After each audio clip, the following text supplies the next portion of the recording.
what you find in the heartbeat and passion and focus of the Jewish people for thousands of years. For any Jew who's ever read the Siddur, the prayers, the morning prayers, afternoon, evening prayers, prayers after meals, etc., almost always is mentioned repeatedly, like the most repeated phrases, right? Is God restore your people to the land of Israel. God restore us to Zion, your holy mountain. Uh,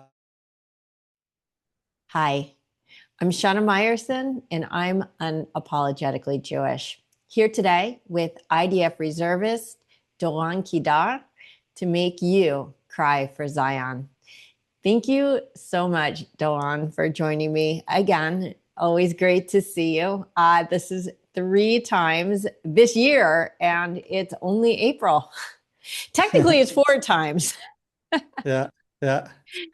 So excellent to see you. Let's go ahead and get started. First question, Doron, who are you really, and what does being unapologetically Jewish mean to you? So who I am really is an Israeli born and raised, what's known as a Tzabar. The Tzabar Israelis are unique and different than most other Israelis. If you like, you have Israelis who have made Aliyah. They come from, I don't know, Europe, America, Africa, different parts of the world, and they bring their own unique culture and diaspora, if you like, Jewish background. But Israelis that were born and raised here, the reason why we're called tzabals, it's kind of a funny word because a tzabal, it's a type of cactus tree, and but it also has the fruit. So we say we're sweet on the inside, but we're prickly on the outside. So in a way, we're more unapologetically Jewish than most Jews around the world in a way, because we have our own special chutzpah, we have our own identity that is different than I think many Jews from the diaspora that I've experienced. Because when we meet Jews that either come here or we meet Jews abroad, and they don't have that kind of same edge to them, and so that's what I am is more of the tzabar flavor of an Israeli. But I would say, thanks to my American family background and marrying a Swede, then I think I've also softened up. So I do come across a little bit more civil, if you like. So that's a little bit about how I've been blessed to be born and raised in this beautiful country and to grow up as a tzabar and having that special kind of edge to my Israeliness. And in addition, I also grew up in northern Israel, so we were very patriotic. Israelis that live in northern Israel are typically more patriotic. They're very Zionistic. We have the history of Joseph Trumpeldor, who's one of the heroes of the Jewish people that came in the 1800s to help establish this land, help defend this land against the Arab marauders at the time during the British Mandate. But it was actually even pre the British Mandate period when he was here. And so we have very, very interesting history where I grew up, and this, it's the first aliyahs that kind of came and helped establish this land and fight the mosquitoes and all of the mess that we had because it was completely desolate, completely untaken care of, so to speak. And so that's what the pioneers that came here in the 1800s helped establish kibbutzim and moshavim and all of these. And so that's where I grew up, is in northern Israel, with that kind of flavor to the background of what I grew up with. Interesting, because it sounds like your unapologetic Jewishness is tied very much to your Israeli identity. Mhm. Do you see these two things as inextricably linked? I mean, we know, of course, that 20% of Israel is not Jewish. So Mhm. I'm wondering if you think that, say, a Muslim Jew, a Muslim Israeli would have that same concept of being a sabar or a sabra um, as part of their Israeli identity rather than their Jewish identity. Is it both? Is it one? Hmm. It's a good question because I think a lot of people don't recognize and realize that Israel is, like you pointed out, a multicultural nation. We have about 20% Arabs, of which 2% approximately are Christian. And therefore, obviously, they have a different religious and ethnic connection to the state of Israel. And in fact, I grew up actually in a Christian home myself. So my family are not your typical Jewish family that made Aliyah. My father was a contractor that came here after World War II. He was a Christian Zionist that had a big passion and love for the state of Israel, the people of Israel, both biblically and then modernly when Israel was reborn after World War II.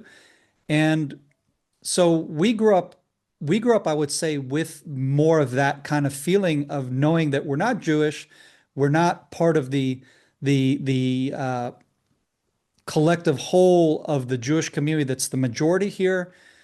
But I grew up with more of a connection to the Jewish community because I went to Israeli schools that were predominantly Jewish.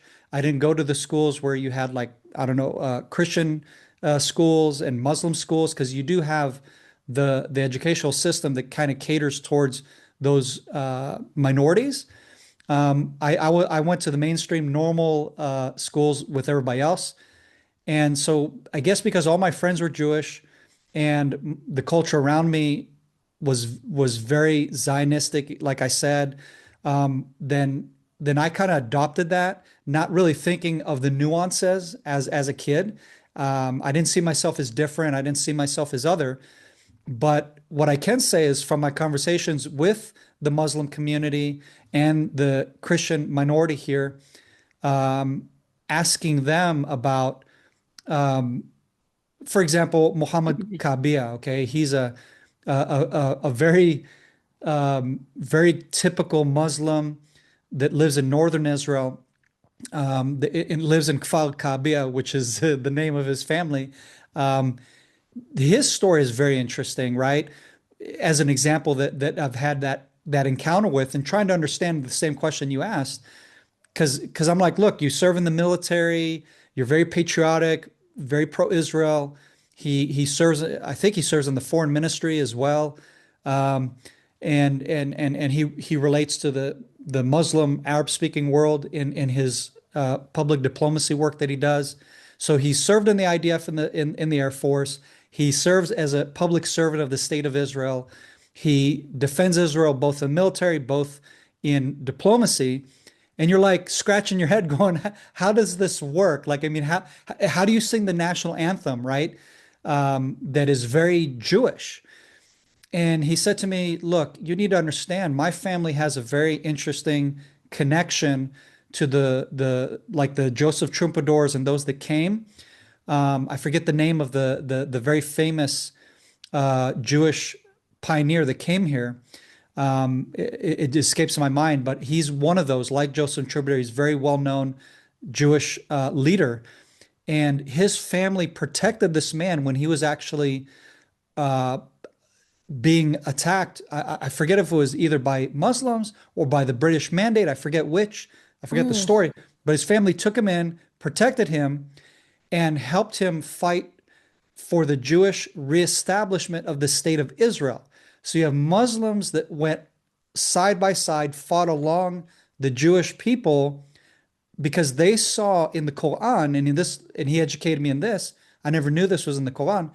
He said the Quran teaches about the Jewish people's return to the land.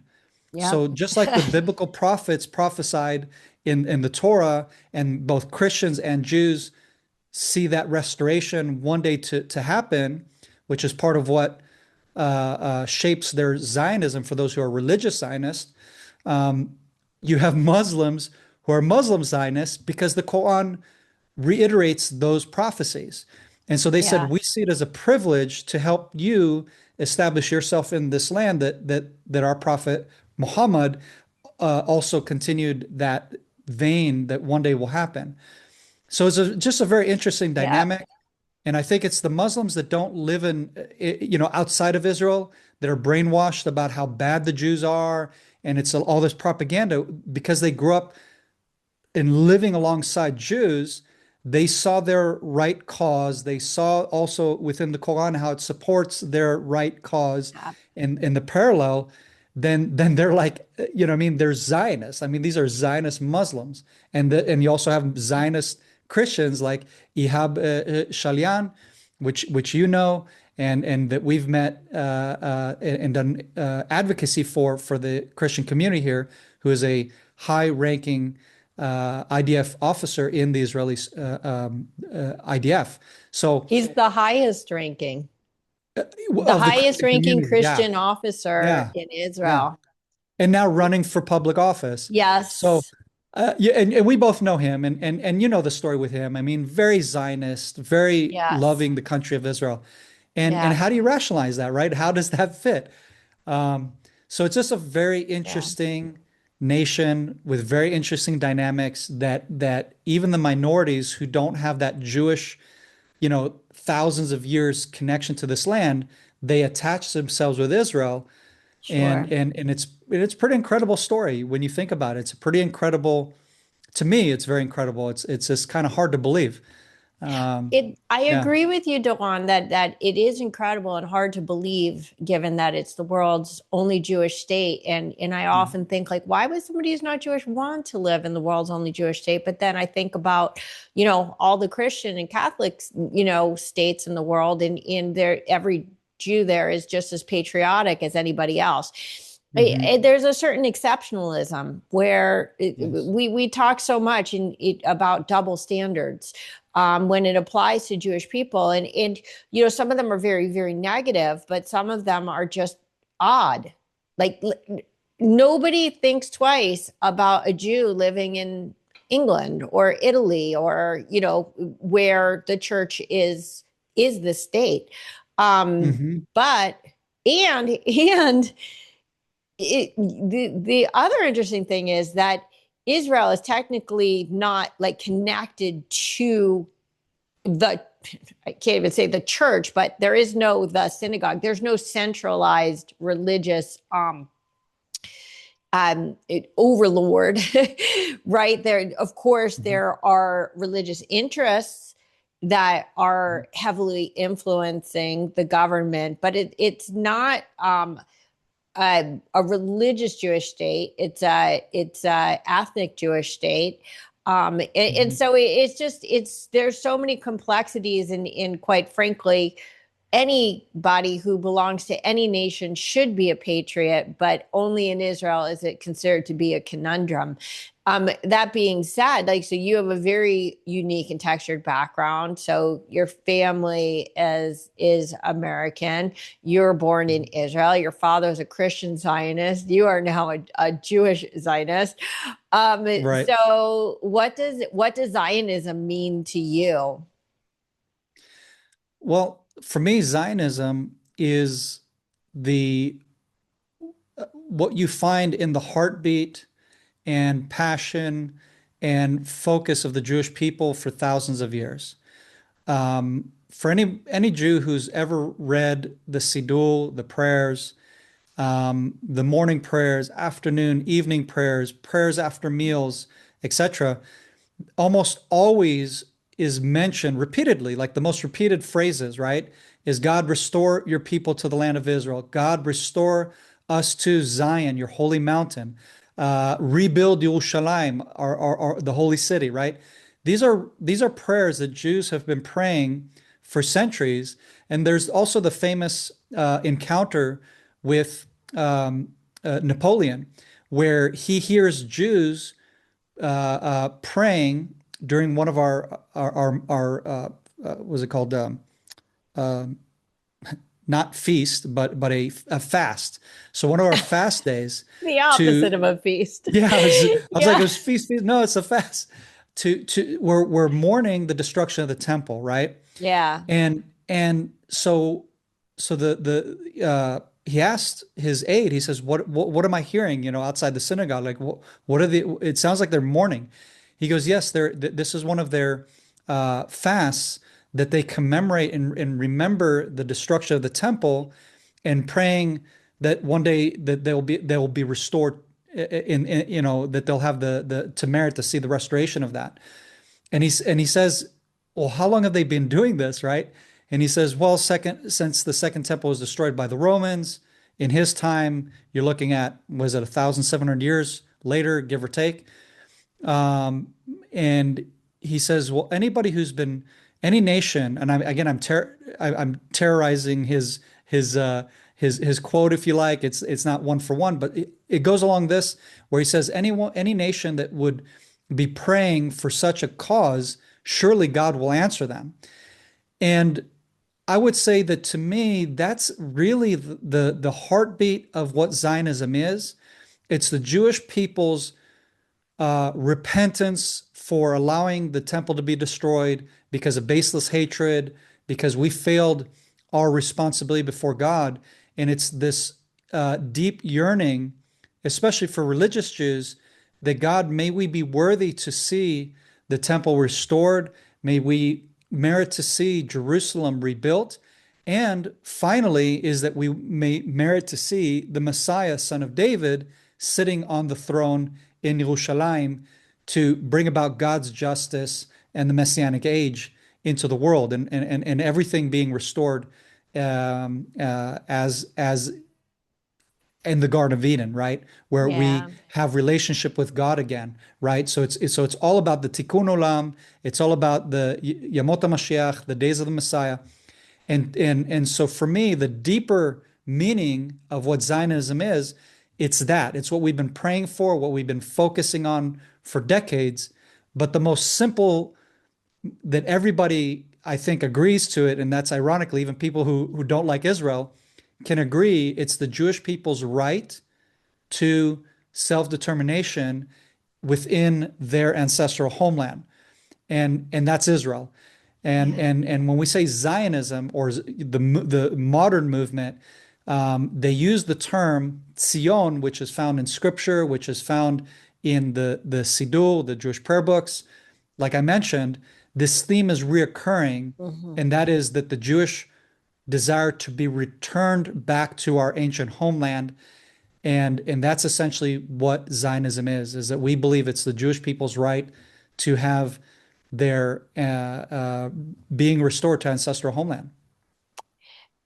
It's interesting listening to what you said about the temple, because I have to say, I've never heard the word failure brought in like that the Jews were repenting for the failure to protect. And that really adds a new aspect to the concept of the IDF, of the Israel Defense Forces, that we won't fail our nation again. But Doron, I'm wondering if you heard Rachel Goldberg Polin on 60 Minutes a couple days ago. It was, if you haven't seen it, I do recommend watching the extended interview. I But haven't. What's the the skinny on that? well, the reason I'm bringing it up is that, I mean, she is a rock. I mean, really, the strongest woman of the modern age. But she says that she failed Hirsch. Because she failed to save him. And so Mm. when you're saying that, I mean, we have to understand that sometimes the most monumental of efforts, I mean, this is a woman who for 330 days, I think it was, never stopped for a minute. I don't think she slept. I mean, she met with every world leader, and she begged and she Mm. pleaded and she screamed at the border, and in everything that she could do. And in her eyes, she failed him. And Mm. I'm just seeing how these parallels to what you're saying about the temple even play out today. And this comes into this concept that Jews have of collective responsibility, that Mm. even when we don't have the ability to do something, we feel like we must, like we were problem solvers, right? We need to Mm. defend, and we need to flourish. And against all odds, we have, right? Yeah. Today, in fact, as we're recording this, I know this isn't going to air for a little while, but is Yom HaZikaron, which is Memorial Day in Israel, for anybody who doesn't know, immediately followed. And you have to understand that when there's a holiday in Israel, it always starts the night before. So in America, we go from morning to night. In Israel, they go from sundown to sundown, right? We go sunrise to Mhm. sundown. Why is this interesting? That means that technically, the way we would see in America, the same day at sundown will go from Yom HaZikaron, Memorial Day, right into Yom HaAtzmaut, which is the Israeli Independence Day. So Doron is such an interesting dynamic. I've been there for this transition. It's this bitter and the sweet. And I think that's why we use the word bittersweet rather than sweet bitter. First comes the bitter, then comes the sweet. Doron, what special significance do these holidays have for you? And if you want to go more broadly, to the nation of Israel this year? Yeah.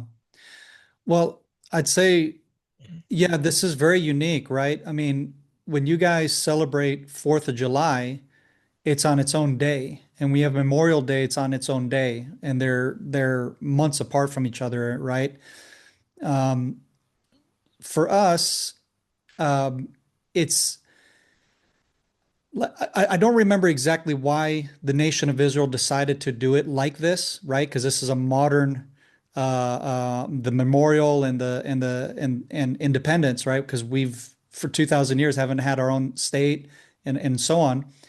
Um, but if I remember correctly, the idea is that the bittersweet, that we can't celebrate independence without remembering the cost that people made, lay down their lives to fight for our independence, to fight for this land, to fight for our freedom.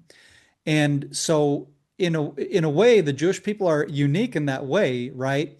At least the ones in Israel. I don't know. I don't know if we would have had a nation that instead of choosing to go back to our ancestral homeland, go to Uganda or some other nation, and if it's Jews from, I don't know, Europe or some other country would have decided, how do we celebrate independence? Maybe it would have had a different flavor, a different kind of feel to it. I don't know. But something that again is unique to this Tzabar kind of culture and mindset, it's like we're kind of creating new customs, new ways of celebrating, which is very unique in the world. I don't know any nation in the world that does this, that celebrates its independence after it's celebrated, or not celebrated, but first remembered, commemorated its fallen. And we don't, and just also to be clear for the audience, if they don't know the nuance, Memorial Day isn't just to remember the fallen soldiers and or defense security, those who work for the like our CIA and so on. So that's who we're remembering that fell to defend the nation. But we also remember the victims of terror. So it's about, I think it's this year it's around 28,000 soldiers that have died throughout the years, and then you have an additional over 3,000, give or take, because I know it's over 30,000 collectively with the victims of terror. So that's what we are memorializing, we're remembering, because that's the cost for our nation, for our independence today, Yeah. has been all these terror attacks, have been all these wars that we've been experiencing, right? So it's been a very heavy cost, both for our civilians and our defenders. And so that's how we celebrate independence, is on the backdrop of memorializing, remembering these people, our family members, our brothers and sisters, right? Husbands, you name it, right? The orphans are left behind and so on. So we're remembering the impact and the cost for the independence that we're going to celebrate shortly thereafter, which we will be doing this evening, for example, right? So it's going to start with celebrations throughout Israel in the evening. Like you said, we start at night, and then we'll have our fireworks and so on and so forth. And then the following morning, when people are waking up from their night of partying and what have you, we'll eventually get to the barbecues, and that's another part of Israel's independence, is that there will be barbecues all throughout the country. People will be grilling and making grilled goods to celebrate, and that's how we do it. It's unique and different than most countries where I've been. At least I know I've been to the States during Fourth of July. It's not the same the way we celebrate. It's got its own Right. flavor. Um, so yeah, hopefully that helps your audience kind of get an idea of how that works for us. And for me this year, it's going to be, or not, it's going to be, it is, it's much different than former years. Because for me, it used to be people that died years ago throughout my military service as a young guy, and people that we lost then, or war that happened years ago. We're still hurting from October 7. And this is 2.5 years after October 7. So we're still hurting from that. Brothers that we've known that have fallen during this current conflict, either recently or Yeah. a few months ago, or within a 2.5 year period. So it's all very fresh for us. The losses, the hurt, the pain, the terror attacks that that have happened also throughout these 2.5 years, not just the wars that we've been fighting. So there's a lot of fresh hurt and pain that is going into this year for many of us. And in that case, it's different as well. It has a different feeling, if you like, right? You're not carrying just old names, you're carrying fresh, new names of both the fallen and the terror victims. And I would like to just stack on that there's also this fresh, I would almost call it a rebirth of Israel to this really, there's no other way of saying it, superpower status in the world. And that Mm, this is, again, like we talk about the bitter, the sweet, right? The Jewish story, how we've even survived against all odds, is of course a miracle. But we rise so high from the ashes that it would be easy to say and accurate that October 7th was the low point, maybe not in Israeli history, but in many, many years. But now mm, Israel has emerged so much stronger. But another thing I want to bring up is that mhm, one of the many, many, many things that people don't understand about Israel is we can't even imagine in America if we had a holiday, even if we lumped it in, so to speak, with a Memorial Day to commemorate the victims of terror. I mean, when we think about terror victims in America, mostly, I know people are going to jump down my throat for saying this, mostly we think about one event, right? mhm. 9/11. Right. I'm not saying that there wasn't the Boston Marathon and there weren't other things, but like when we think about victims of terror, and it's amazing to me that 9/11 isn't a Memorial Day yet in America. And I think that's one of the reasons why we've forgotten and handed our minds over to Islamist terror propaganda. And it's a shame, but it would be impossible for, I think, any other country to imagine that terrorism is such a aspect of everyday life that it needs to be commemorated in its own special day. So Mm, much to unpack in this dichotomy of the Memorial Day and yeah. And the And day of you made a really independence. good point about how we've risen up out of this much stronger. I think that's a very good point that I think also is something that maybe people aren't aware of, because instead, what you see is a lot of mockery of Israel, a lot of criticisms of Israel, a lot of hatred towards Israel on social media and the sorts. But you're right. As far as the nation is concerned, the people of Israel are concerned here. I think there's two things. One, you've had a spiritual awakening. So many Jews have dedicated themselves to God in different ways, different mitzvot that they're keeping, and so on. Um, I've met, for example, some of the people that were at the Nova Festival. One of them is my barber, right? Mhm. And he has an incredible story of the miracle that how he got saved from just that horror, both him and his wife actually that were there. Um, and he told me that, I mean, his takeaway was, and his promise actually, while he was in, his life was in pursuit by the terrorists, and he was trying to get away from them. He was praying to God. He says, "If you get me out of this, I will dedicate myself to you." And Yeah. one of the things that he's done is he's started to keep the Sabbath, and Wow. I think also eating kosher and so on. Um, and so you'll see that throughout Israel, different levels of commitment to God that is has grown since October 7th, meaning that the God-fearing community, if you like, however you want to nuance and explain that, has increased. But at the same time, also collectively, the nation, you're right, has come out of this much stronger, much more resilient, much more united, because we are also a very multicultural, very multi political opinion nation. We're very Yeah. diverse. Yeah. And there has been an aspect of unity, despite of all of our divisions and differences.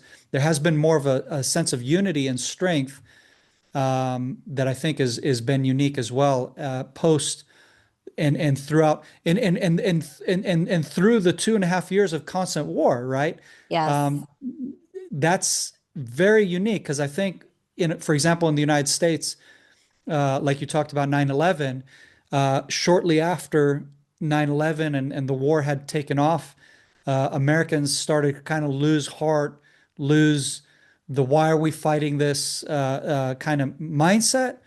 And thankfully, Israel isn't there yet. We're not in that place. And when I say Yeah. there yet, I hope it doesn't ever happen. Personally, I hope we never lose our determination and understanding why we're fighting, what we're fighting for. Yeah. And that has become definitely more collective for all of us because we're all under the gun. It used to be just the Gaza community, they get rockets fired, and the rest of the nation, like, oh, poor them. Yeah. Well, the whole nation has been living in bomb shelters throughout this month plus war with Iran up until the ceasefire. Yeah, it's not a real ceasefire, but the so-called ceasefire that we've had. And that's again very unique, right? That the whole nation collectively Right. is under that threat, and we've only become stronger. And so our enemies, thanks to them, are making a stronger Israel. You're right. That's a good observation. I agree with that. I think that in America, we are complacent. We are can afford to be lazy about our patriotism. Mm, In Israel, patriotism is a matter of it's an existential, consideration.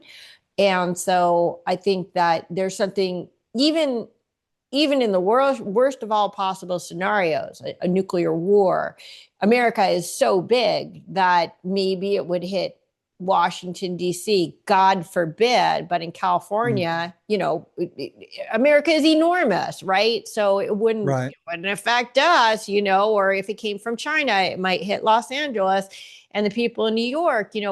But as the Iranian threat has grown and they use the words, Israel is a one bomb country, that it's hard for me to conceive of an Israel that doesn't understand that some level of unity in the war effort is absolutely existential. So I think that that's Mhm. also the difference. I mean, there's no other that I could think of tiny country like Israel that is under constant threat from every single border. How can you not like understand as an Israeli? I mean, I do see there are some who don't, and it confounds me how Yeah. important it is to stand with your state.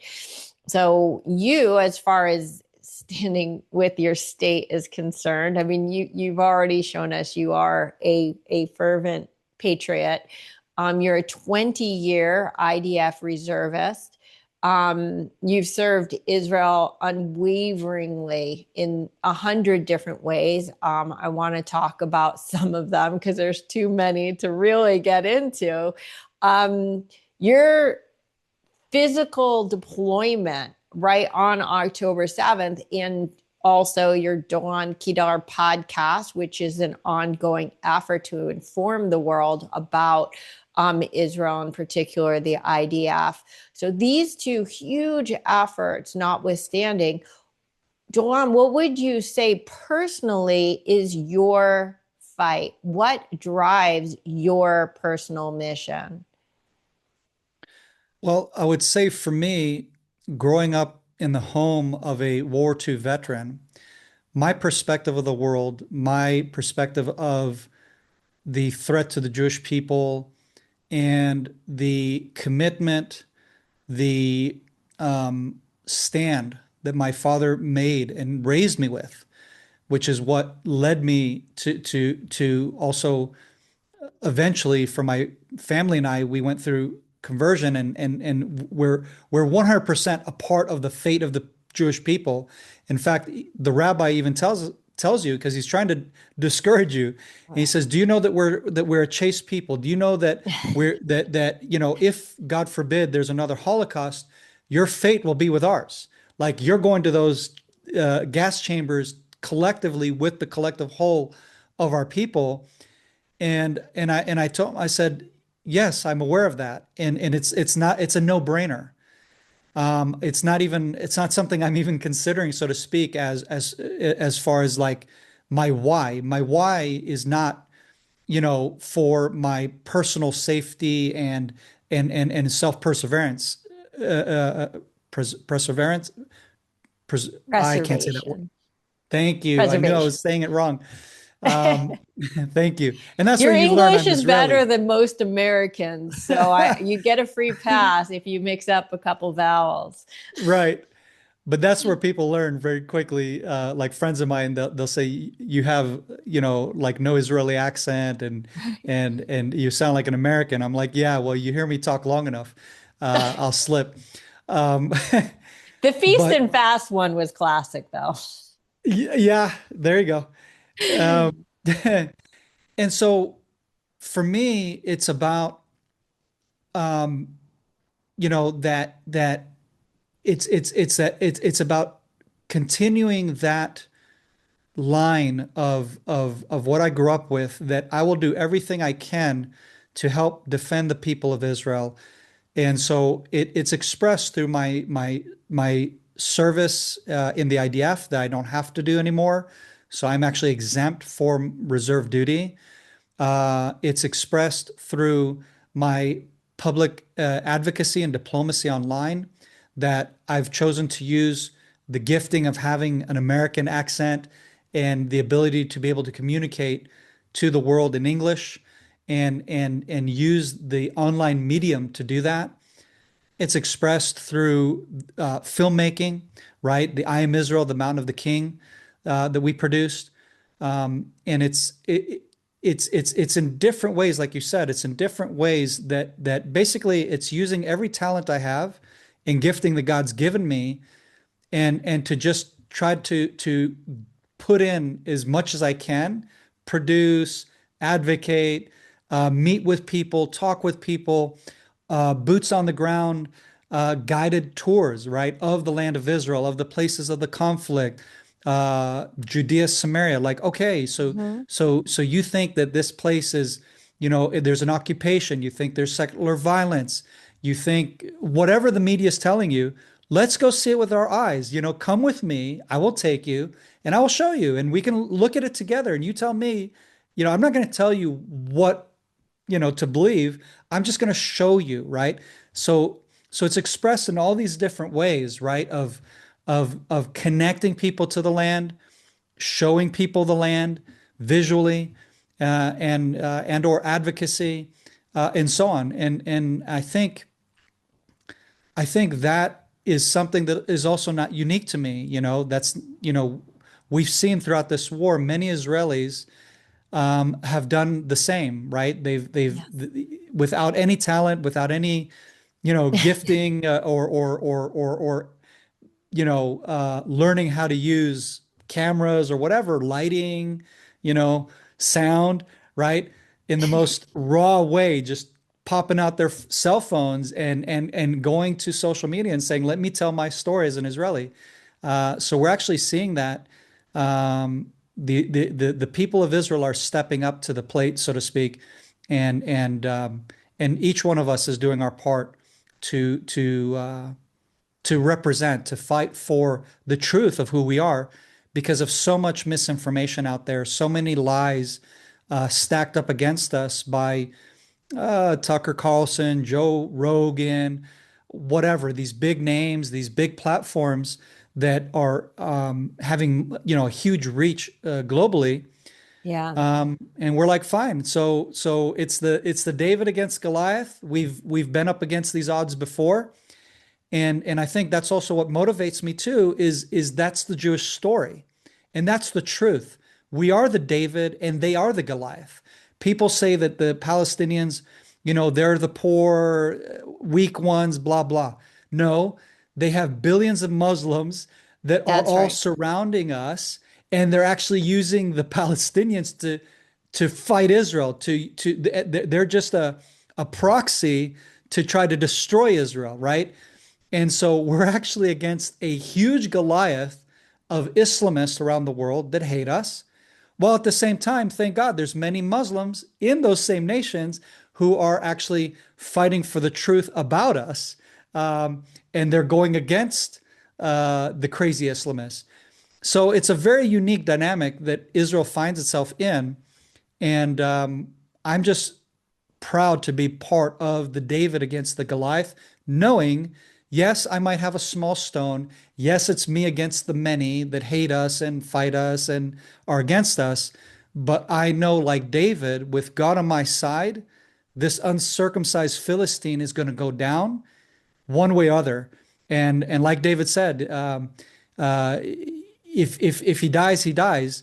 To God be the glory. It's not about you surviving the fight. It's just knowing I'm going to fight. I might not make it. That's okay. But God's going to deliver my people one way or other. So either through me or through one of the other ones of us, but we're not going to go down without a fight. And to me, that's what it's all about. Wow. That gave me the chills. So, I mean, this ties in well to the story of Passover, and I bring it up because Passover just ended about a week ago. Right? These days, I always say since 10/7, it's like every week feels like 10 years. So I have I no know. idea how long ago Passover was anymore, but I think it was about a week Right. ago. Regardless, so Passover is significant because in the Haggadah, right? That for anyone who doesn't know, it's the text we read during the Seder, during the Passover dinner. We read that in every generation, nations will rise to destroy us, and it's always interesting to me that this is in our actual liturgy, right? Like it doesn't Hmm. say that in every generation we will conquer other nations, right? And That's right. so it's interesting that how we have survived longer than, I mean, where are the Aztecs? Where are all these other like great civilizations that, Hmm. completely disappeared over time, and we're tiny, but we're here and we're powerful. That's why people resent us. We are strong, but we say it right there in the Seder. In every generation, a new nation will rise to destroy us. So, Mm. given what's going on now, and particularly how Iran has turned on all the Gulf states, and it looks as if the Gulf states may ultimately have no choice but to join the Abraham Accords for their own personal longevity. We're Mm. looking potentially at a new world order. So, this concept of the nations that will rise to destroy us, should we see a new Middle East? I'm wondering if that will change everything. Is this is this our fate? Is this an eternal inevitability for the Jewish people?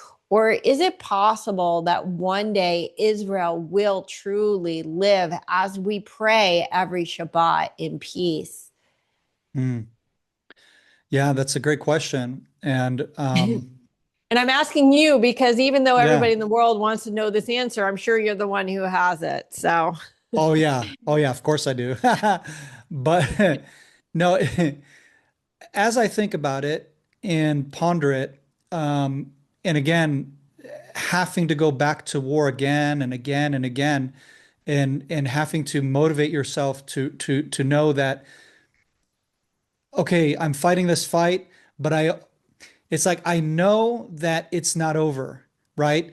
So like to motivate yourself, that's kind of hard, right? Because I think other nations have the privilege of, for example, the United States, they defeated the Nazis, and you're living in peace and harmony since World War II in America. You no longer have that threat looming on your nation.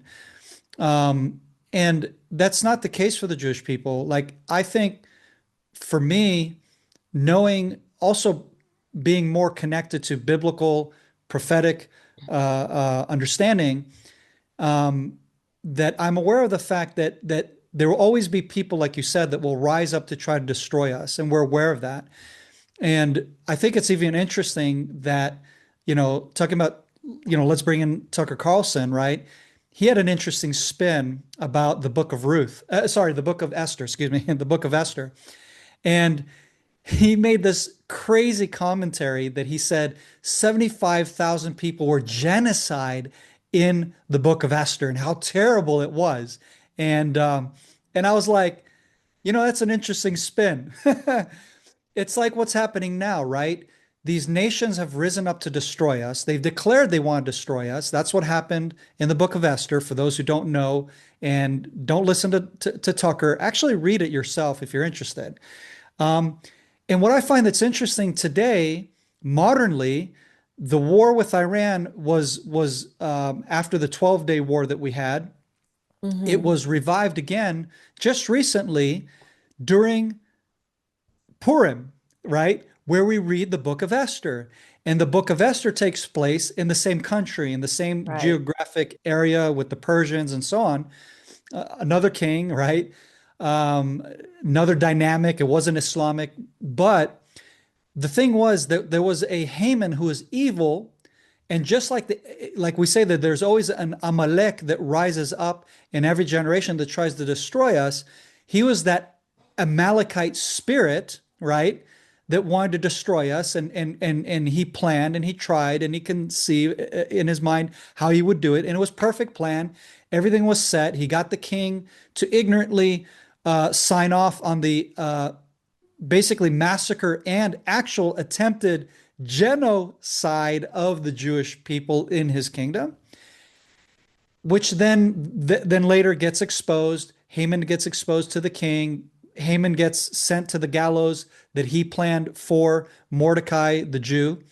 And he can't take away the decree because he already made the decree. But what he does is he gives the Jewish people the right to defend themselves against those very people that would try to fight them and try to kill them, which is what um, apparently this is what Tucker can only see is that negative side, that because they were successful in fighting those who tried to kill them, and so many were killed and so on, right? Um, that's just insane. It's just insane because to me, that's the Jewish story that repeats itself. Like you said, there's always a nations that try to rise up. It's been prophesied. God has spoken it to us. He's promised, or not promised. He's warned us, if you like, right? He's promised us to be the nation that will use us to be a light to the nations. That the Torah will go forth from Zion to the rest of the world, which we've seen, right? I believe, through Christianity mostly, that God has used the disciples of Jesus. He's used Jesus to spread the gospel, as is taught by the Christian world, right? That they're spreading the gospel, but they're spreading the Torah. They're spreading the knowledge of God throughout the world, and that vehicle that God has used has been very fruitful, because we would have had a world of people that have been worshiping idols, trees, rocks, whatever, and would have had all kinds of rituals that were very bad for humanity. There were no human rights in those. There were, women prostitutes in the temples and so on.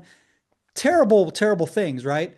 And thanks to Christianity, it's contributed to a lot of the good that we see in the world. For example, the banishment of talking about prostitution, banishing that from England, and making it to where women had to be 18 before they could sell themselves into being prostitutes. The abolishment of slavery also was led by Christian leaders within the Christian world, right? So a lot of good has come to the world that we don't recognize and see because we're just living in it, right? It's like a fish living in water. He's not aware of the fact that he's surrounded by water, like I've heard by rabbi friends of mine try to describe what it's like to be surrounded by living in God consciousness, so to speak, and being surrounded by that reality. You're not really aware of what your reality is without that, right? So all that to say that it is very interesting that we're seeing like history repeat itself with the very same nation that tried to destroy us back in the story of Esther. And then we have a mouthpiece of evil in the world that tries to take this positive story and make it into a negative. And let me just tell Mr. Tucker, read the story of Esther, and all the evil that Haman thought to bring about the Jewish people came on his own head. So be warned, all right? This is not a threat from Mossad or the state of Israel.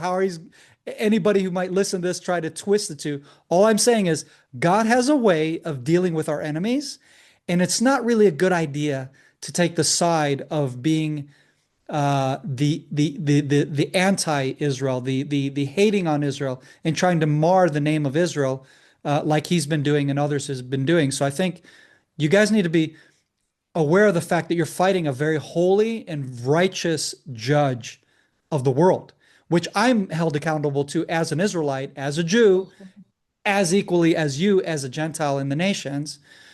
And then the last thing I'll say about that, the thing that's very interesting about this war we've had currently with Iran,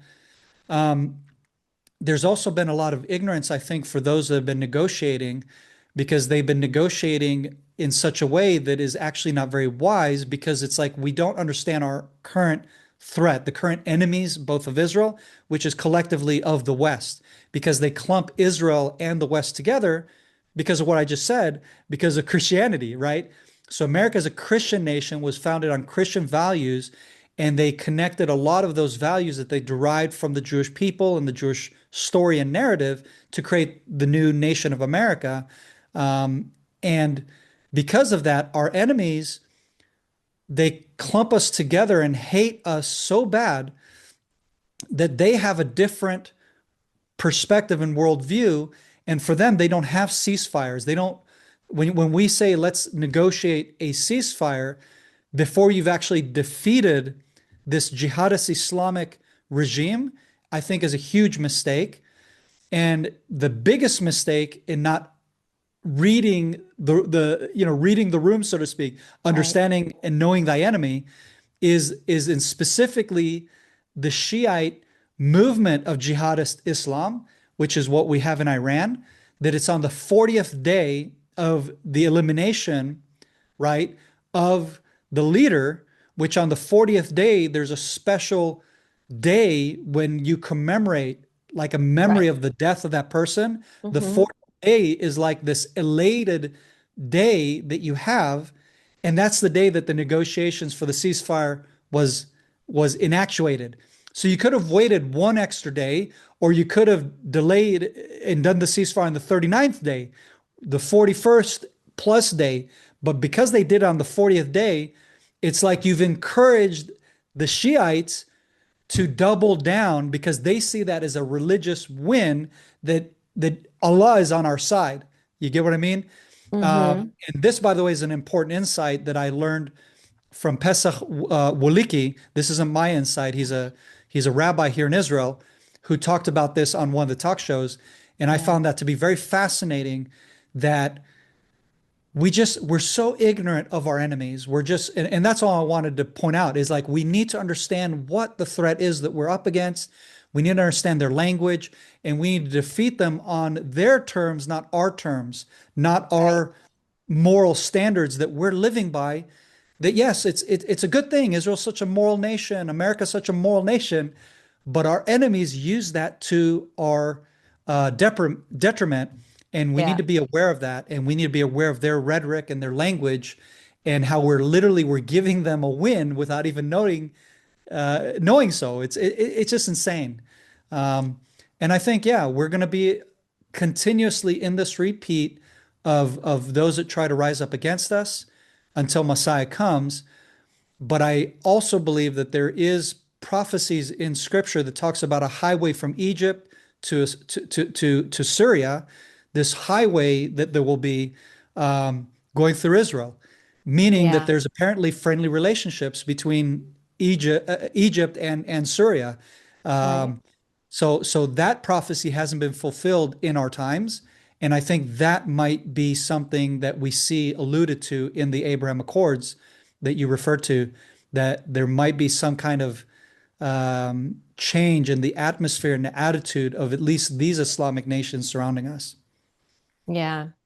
Yeah, it's very interesting how everything is shifting. But it's interesting. We when you mention Egypt, and technically, Israel has a peace treaty with Egypt. The people of Egypt don't seem to know that. The leaders of Egypt don't seem to want to uphold that. And yet, probably just for the sake of appeasing America, this peace on paper has held.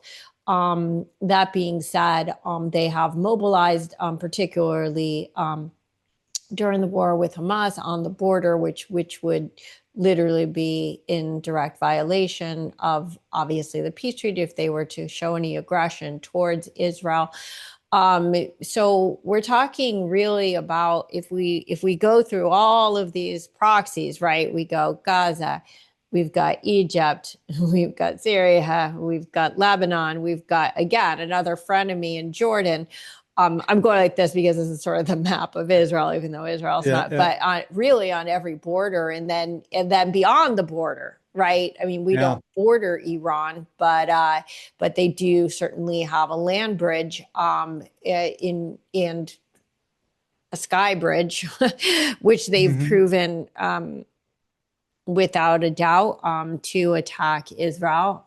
So I was wondering. And then currently we have also the threat with Turkey. Sure, that's right. We've got very Turkey. Imminent.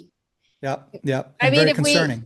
Absolutely, probably the most concerning, because as the Iranian Ring of Fire falls apart, Turkey is rushing in to rebuild it under their own auspices.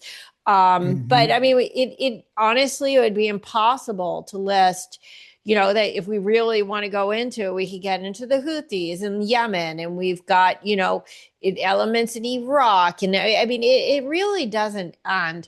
And yeah, I mean, we sort of giggle about it, but we're talking Yeah. about a tiny, tiny, tiny, tiny country. It was so funny when Joe Rogan said that he thought that there were like 2 billion Oh yeah. Jews or something. Yeah, I And forget. then he Yeah. cut it down to like what, like 500 million? It's like, well, it's 15.15 million. And people, who are staking their whole careers and their whole Yeah. narratives on Israel and don't know the first thing about how Yeah. tiny, tiny Israel is, and how tiny, tiny the Jewish people are. Doron, I don't know if you have like a map for us today. We don't necessarily need one. Anybody could pull it up if they want to sort of follow along, just pull up a map. But I was wondering if you can sort of lay out sort of how each Israeli border really is significant in this fight, and each presents these unique strategic threats. Mm. And likewise, Israel has unique assets in, like, it doesn't fight Hezbollah the same way that it's going to fight Hamas or deal with terrorists on the border or potential terrorists. We don't even know what the heck is going on in Syria, or Mm. or even potential threats from people like Turkey, which is a NATO ally, and how complex this all gets. Do you Mm. have the ability to just sort of show us like how how Israel is truly the David surrounded by this Goliath of nations, Mm. that many of which their whole reason for being is to destroy the Jewish state? Mm. Yeah. Well, like I mentioned, Turkey is, I think, one of the more serious threats after Iran, because Turkey had a golden age of an Islamic caliphate, if you like, that nearly 500 years they ruled this region and great swaths of the world. Um, and then they were defeated by the British, right, in 1917. In 1917, World War One, they lost their hold of specifically this land, the land of Israel, with the Temple Mount and Jerusalem, right, kind of like that crowning location in their empire, even though they never really refurbished the Temple Mount, by the way, or the Al-Aqsa for them, right? The Muslim connection to the Temple Mount. They never really beautified it like they could have during those nearly 500 years, right? Which I find to be very interesting. What they did do is they actually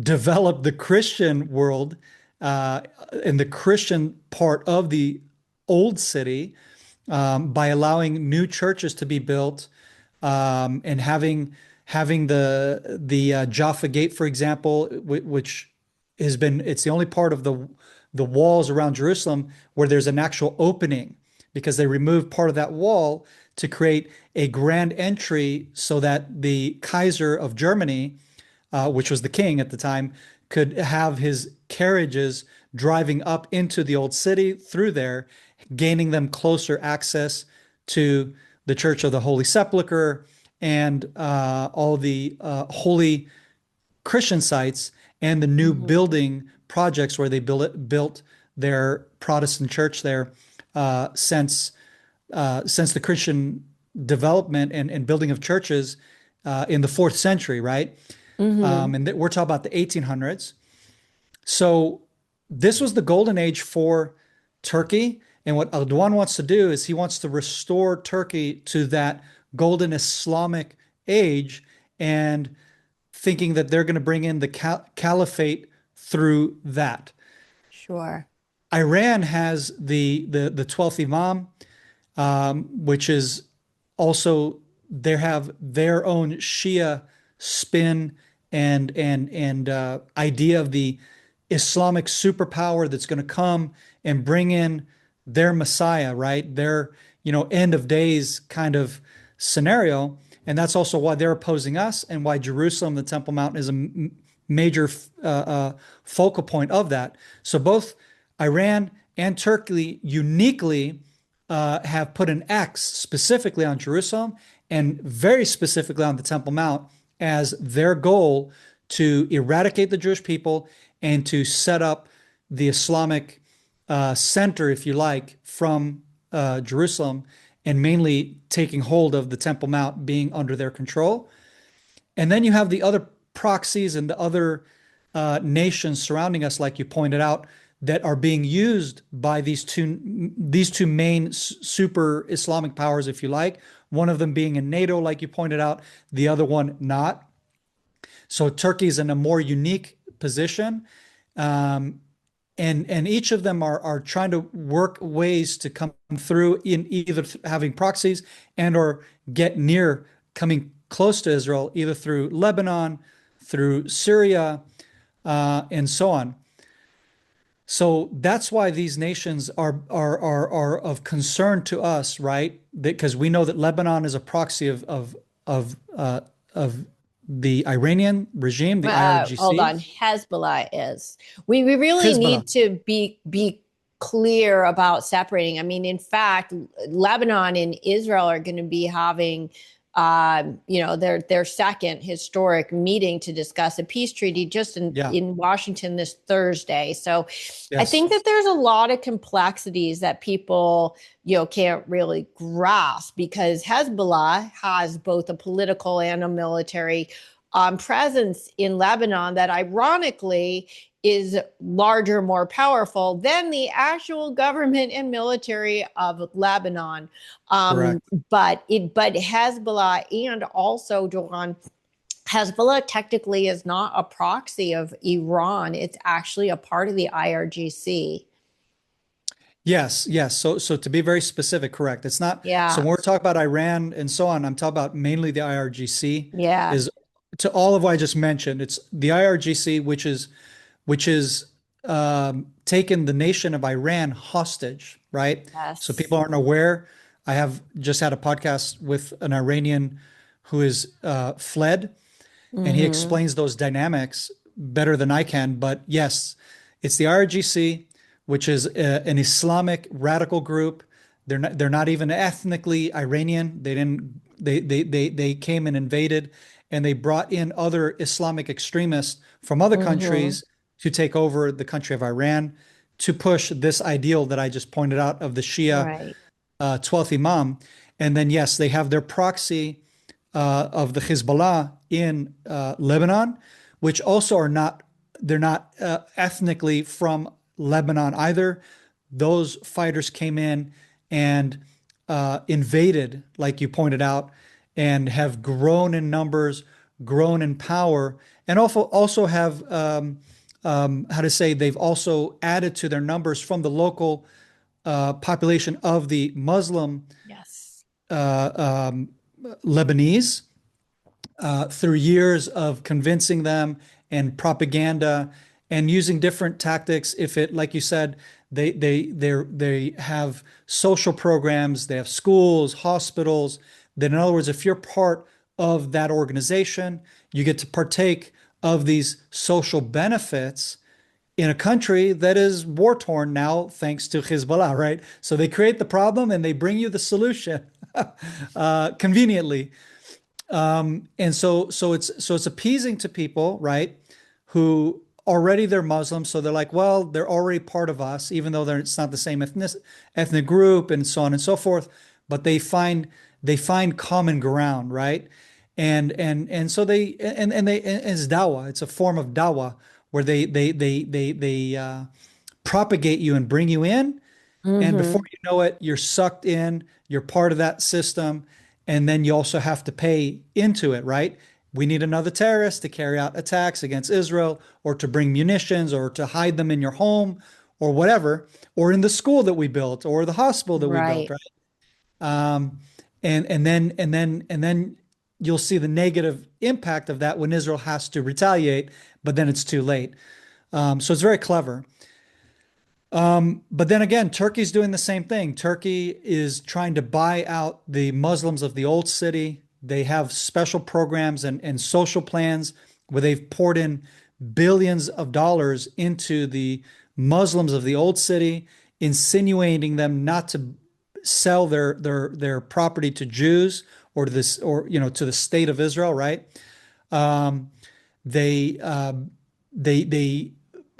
put in propaganda in the teachings that are being preached in the mosques Hmm. in the Old City and on the Temple Mount. So a lot of the radical rhetoric that is preached is actually been scripted through Turkey and or Iran as well, respectively.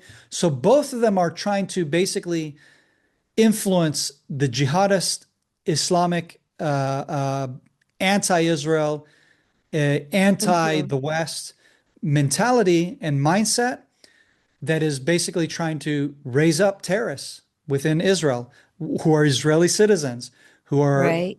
part of the state of Israel, right? So they're in the state of Israel, they're part of us, and so they're trying to radicalize them. They'll also, sorry, not radicalize. They'll also try to get into and hire, if you like, normal Israelis, normal non-Muslim Israelis, sorry, non-Muslim Israelis that don't have that religious aspect or jihadist aspect to it. Hmm. But they'll fish them online, and they'll Yeah. get them to basically collaborate by giving them intel, information, planting bombs against certain targets that but it's like they start by finding that you need finances. They look for leverage points, right? Yeah. And this person maybe is not necessarily strong Jewish family, right? Or they don't have like they're very clever and they'll find those leverages, those weak points, and they'll even hire you as an agent. Yeah. I think we also had a Filipino, I think it was Filipino caretaker in Israel about 2 years ago during uh, during this war, the 2.5 year war, that was giving intelligence to Iran of locations in Wow. central Israel and Tel Aviv and so on, and sending it to them so that they could better target civilian targets in Israel, right? So, Yeah. so there's very interesting ways and aspects of how they're trying to attack us, right? So it's either radicalize the Muslims within our border nations, Yeah. having proxies in all these areas, and using really just using propaganda of like what we saw with Nazi Germany. Anybody who doesn't know what I'm talking about, just go through the Holocaust Museum, any one of them that you have access to, and at least the one here in Jerusalem, I know, for example, it shows you how they used propaganda. The Nazis used propaganda to brainwash the masses of Germans, including Christian Germans, because most of them were Christian, by the way, Yeah. to get them Yeah. to demonize the Jew, think that what they were doing was Yeah. just simply like killing a rat, okay? Killing a bug, I mean, it's a pest. Oh, we hate those, right?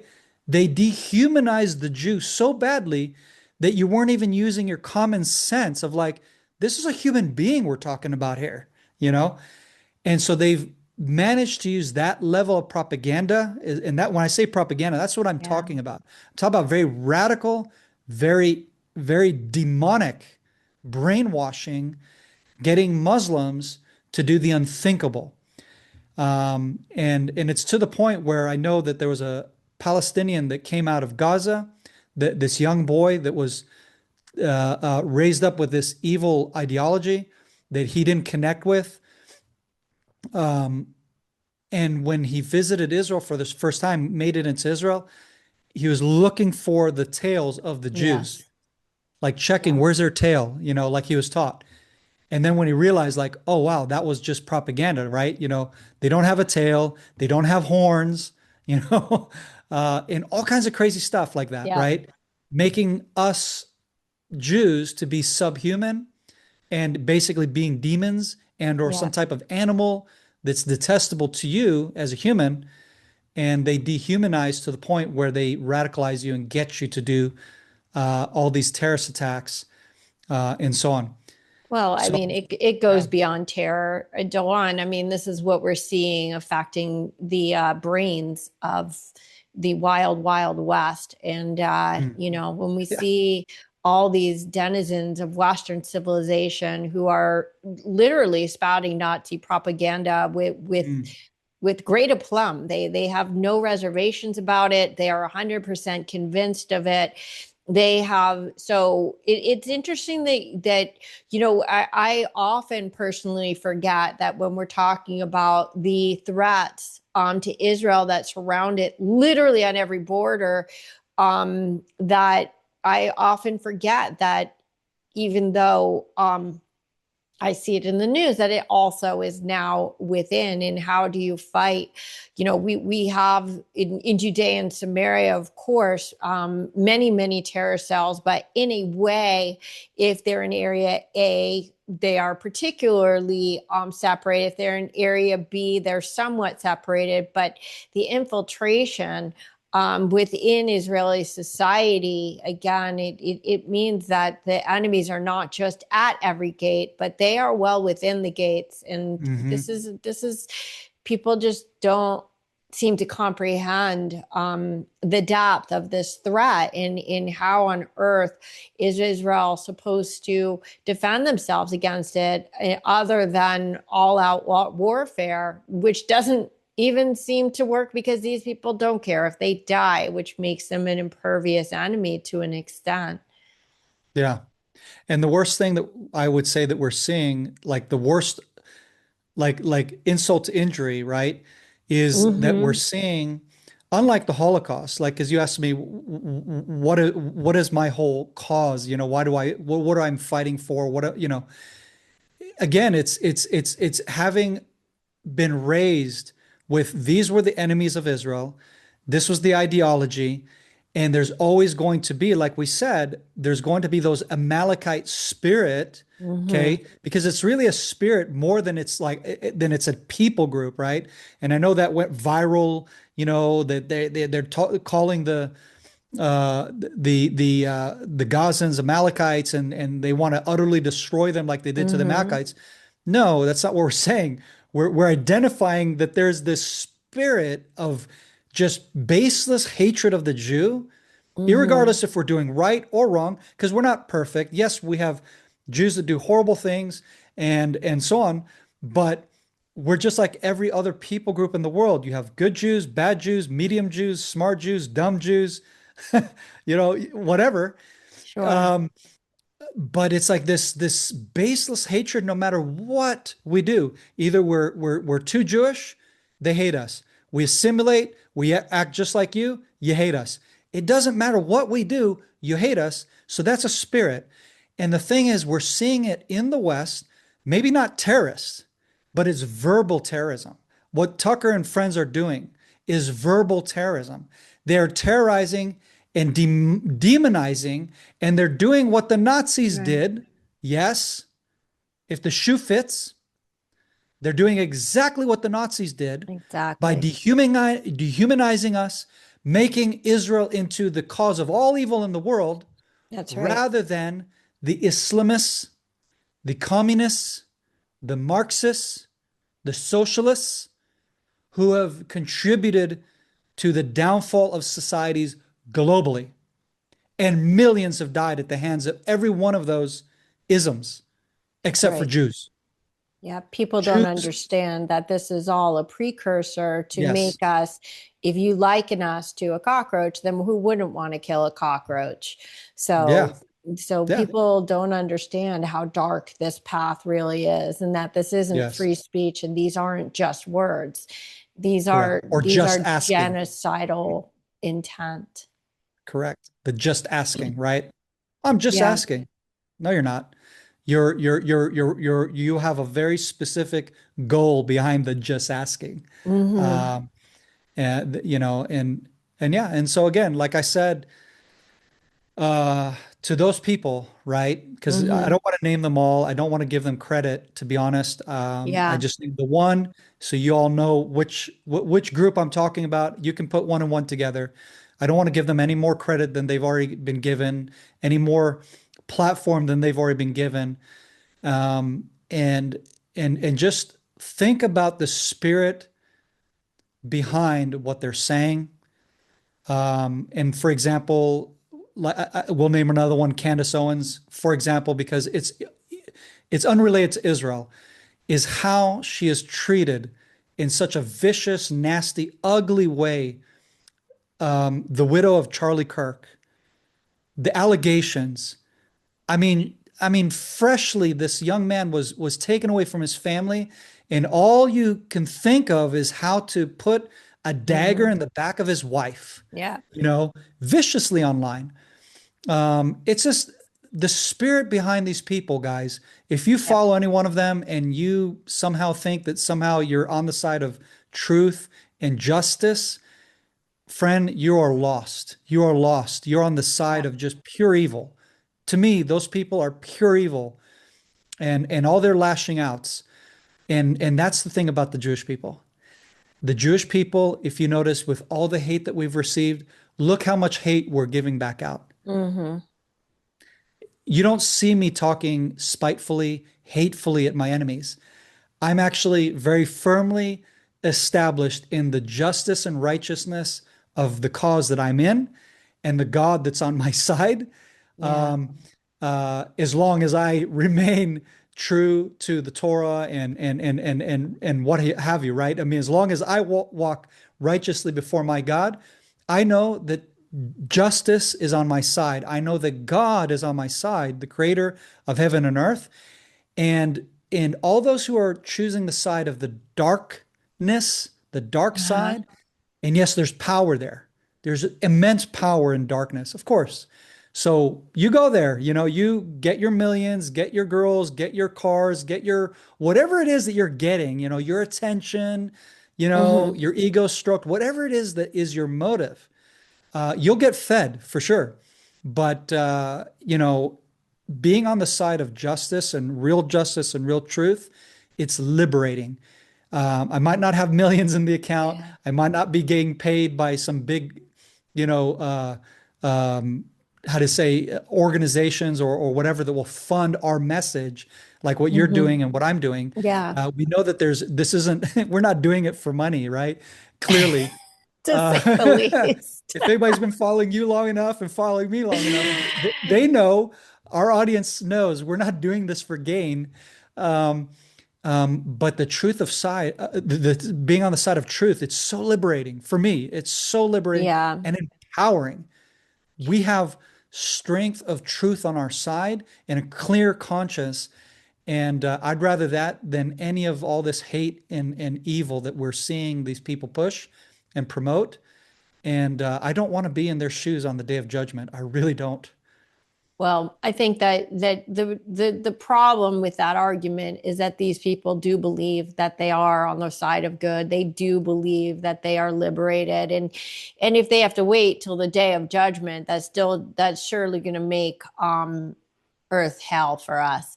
I believe me because I'm surrounded by these people, both in the yoga community, but also just in West Los Angeles, they are so self-righteous and so sure of Mm. their, the very concept of how anti-Semitism has gone so rampant because of their brainwashing about how bad war is, right? That Israel is Mhm. actually defending themselves, but it As if the we wouldn't know but also the about how bad war conflation. is That's right. of But any the people. conflation of Jews with Israel, even if Israel were 100% Jews and even if 100% Jews supported Israel, neither of which is the case, but let's imagine in a parallel universe that it were. I mean, listen, Russia invaded Ukraine. Okay, they are actually the bad guys in that war. Okay, so if we wanted to draw a parallel, we are actually Ukraine. We are not Russia. But let's say we were Russia. Okay, let's say we were Russia. We're at fault. We're the ones that attacked Hamas unprovoked, whatever Mhm. it is. The fact that they're taking it out on every single random Jew that they could find anywhere on earth, in Israel or outside of Correct. Israel, proves that this has Correct. nothing to do with Israel. Nobody's walking around and saying to every Russian, we should kill you because of the war That's right. that you're in with Ukraine. And nobody's going around to any old Ukrainian down the street and saying you deserve to die because you are fighting Russia. So Correct. the argument that I'm not anti-Semitic, I'm just anti-Israel completely breaks down in the face of this pervasive Jew hatred. It has Mm. nothing to do with Israel. It's just a convenient excuse. Correct. Correct. I was thinking of that too, about the Russia-Ukraine war and how everybody, to stroke their ego, had the Ukrainian flag on their social media, you know, platforms, right? Sure. Like on, where you could have like Yeah. the um, I don't know what you call those, but like your picture on your Instagram or whatever, your Facebook Yes. page, and you can add like the flag to show your support Yes. for Ukraine, and that went prevalent. In fact, even the apps themselves on my phone, I remember they had the blue and yellow, Yeah. for that app to show Mm-hmm. support for Ukraine. Like it was like Yeah. a viral thing that was so cool to support Ukraine. When personally, I think that war is way more complex than we're meant to believe or know or we know because of the way it was reported and so on. And so I think a lot of people ignorantly supported Ukraine without even understanding the nuance and the dynamics behind why did Russia, attack? Why did this and why that? You know, um, it's a dynamic and complex issue it's not clean cut, so to speak, right? Mm-hmm. Um, Russia has their reasons. I'm not supporting them, of course. I'm just saying, they have their reasons, right? And I would say on a bigger scale, even though there's more nuance to it and whatever, not necessarily, Ukraine's like completely innocent and the good guy, Russia's completely the bad guy. Each have their legitimate claims, I believe, but you had no problem taking a side wholesale without really understanding those nuances, is what I'm saying, right? But that's And exactly that's the what they're doing thing. when they support Hamas. Right. And that's the thing. And but Yeah. but you wholesale support Hamas Yeah. or the Palestinians, and you don't even understand the dynamics and the nuance of this war at all. To the point where I see, like on social media, like I said, Israelis have gone to social media, one of them Yeah. being a Muslim, a black Muslim, by the way, and this is important to point out. Um, I forget his name right now, but he's one of my favorite content creators. So he's a black Bedouin Muslim that Mm-hmm. has that is now studying in university in the United States. Yeah. I forget which one. I think it's Michigan or what have you. Any case, so you see this guy, and he goes and engages with people in public and says, "Hi, I'm a Muslim Israeli. Ask me anything." And they say, "So you're from Israel, but you're Muslim, Arab?" And he goes, "Yeah." And they're like, you can tell it's not computing in their head. They're like, "How Right. can Israel have a Muslim Arab and you're a Zionist?" And he's like, "Yeah, and I'm a Zionist." And they're just like Right. Muhammad Kabia that I pointed out, except that his English is much better than Muhammad's. By the way, I wish Muhammad's English was much better because he has such deep and unique story to tell. But in any case, this other guy who's a Bedouin and he's black, why is that important? Because the darker your skin is within the Muslim Arab world, the more disgraced and discrimination you're going to get. Right. And so this guy asks him, he says, "But you don't get discriminated against in Israel for being an Arab Muslim?" He goes, "Actually, more from Yeah. my Muslim brothers That's in right. Israel do I get discrimination, actually." Yeah. Now, I understood what he meant, but this Westerner had no clue, went way over their head. And I go, bang on. There you have it. Yeah. There's the real Israel story you're not going to hear. People are not going to hear these narratives because they just want to hate us and to demonize us and all this. And it just, again, it shows you how little you know about the context of what it is you're fighting for, supporting. Yeah. And the simple takeaway from this to the audience that's listening, I imagine your followers and those who are following me, they're already on board. They get it. But for That's those of right. you who are listening and going, these guys are just, oh, I'm hating on you, whatever. I'm take I'll give you a challenge, okay? Go educate yourself. When you are when you're screaming from the river to the sea, Palestine will be free, ask yourself what river, what sea, do you even understand the geography of what you're talking about? And then the people within that river and sea, do you know which ethnicities live here? Do you know what stories they have to tell? Do you know what background? Do you know the Christian dynamic, the the Druze dynamic, okay? The Bedouins here, etc., etc., etc. Unless you really understand the dynamics, I don't think you should be so quick to jump on a cause like you pointed out with the Russia-Ukraine war, which I think is a good example of that. That I think people just wholesale in the West took Ukraine's side, completely ignorant of what even who attacked who, why, you know, like Right. But what's it my about? my actual You know? point about that war is that there's Yeah, not a single person who's attacking individual Russians or individual Ukrainians, regardless correct, of which correct, side they're on, correct, and demonizing correct. them as human beings because of a war that's happening that they don't agree with. Again, the double standards, double standards, double standards. It never ends. It really Yeah, never ends. And when we say that double standards are anti-Semitic, the yeah, list of examples. I mean, you could name just about anything in how people treat Jews or the Jewish state, and you'll find that no other nation or people is treated in the same way, and therefore mm, it is a race based hate.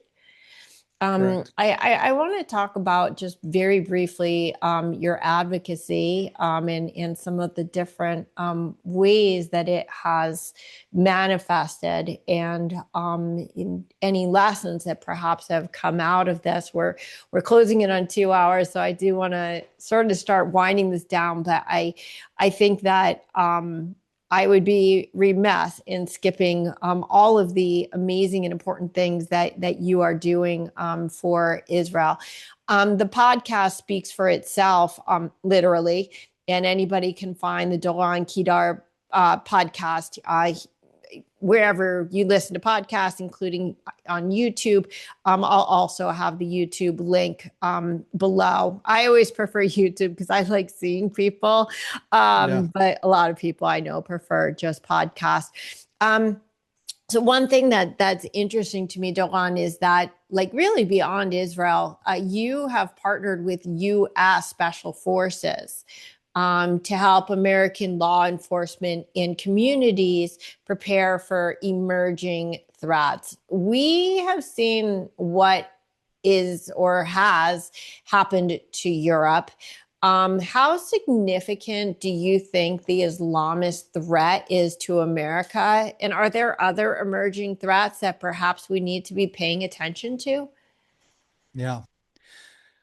So yes, that's correct. I've been helping give my insights and lessons learned that we've learned from October 7 to contribute to the GWAT community veterans who they've seen the threat coming to the United States, mainly talk about the Islamic jihadist threat coming to the United States and wanting to be in a better position, both for law enforcement, for the government, um, whoever whoever's basically in that position to take a stand against a potential October 7 scale style attack on American Mm-hmm. soil.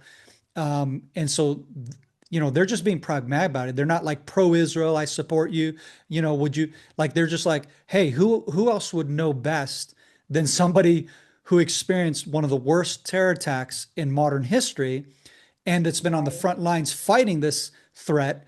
And then me having the, you know, the being on social media, right? And had been interviewed by different groups and so on. So I've had the exposure to where, they saw my name or a friend of a friend and so on. And so they reached out. And Mm-hmm. the folks I got to work with is Scott Mann, who's a former Green Beret, Okay. with many years of experience fighting terrorism and also doing advocacy in America for warriors, and using storytelling to help tell the veterans' story of what they've been through fighting in the GWAT period, but also being on different panels to try to help get them, meaning on government, to try to advise and say, you need to be better prepared for these potential threats, together with Sarah Adams, a former Yes. CIA intelligence Who also um, has an amazing targeter. podcast. Yes, yes, she does. She just started her own podcast thanks to her appearances on the Sean Ryan show. In fact, both of them have been on the Sean Ryan show, and they actually talked about this project that I had the privilege to be a part of, called The Gathering Storm. So it's actually a booklet that Hmm. they've produced. So they wrote it, they did all the hard work. I just got interviewed. So that was my contribution.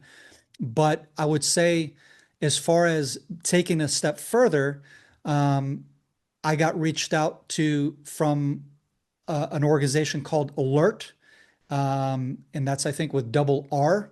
So the Alert Center, which is a Mm-hmm. training center for law enforcement, it's the largest training center for law enforcement nationwide. So year round, they have employees, right? They have instructors that train law enforcement, police, EMTs, firefighters.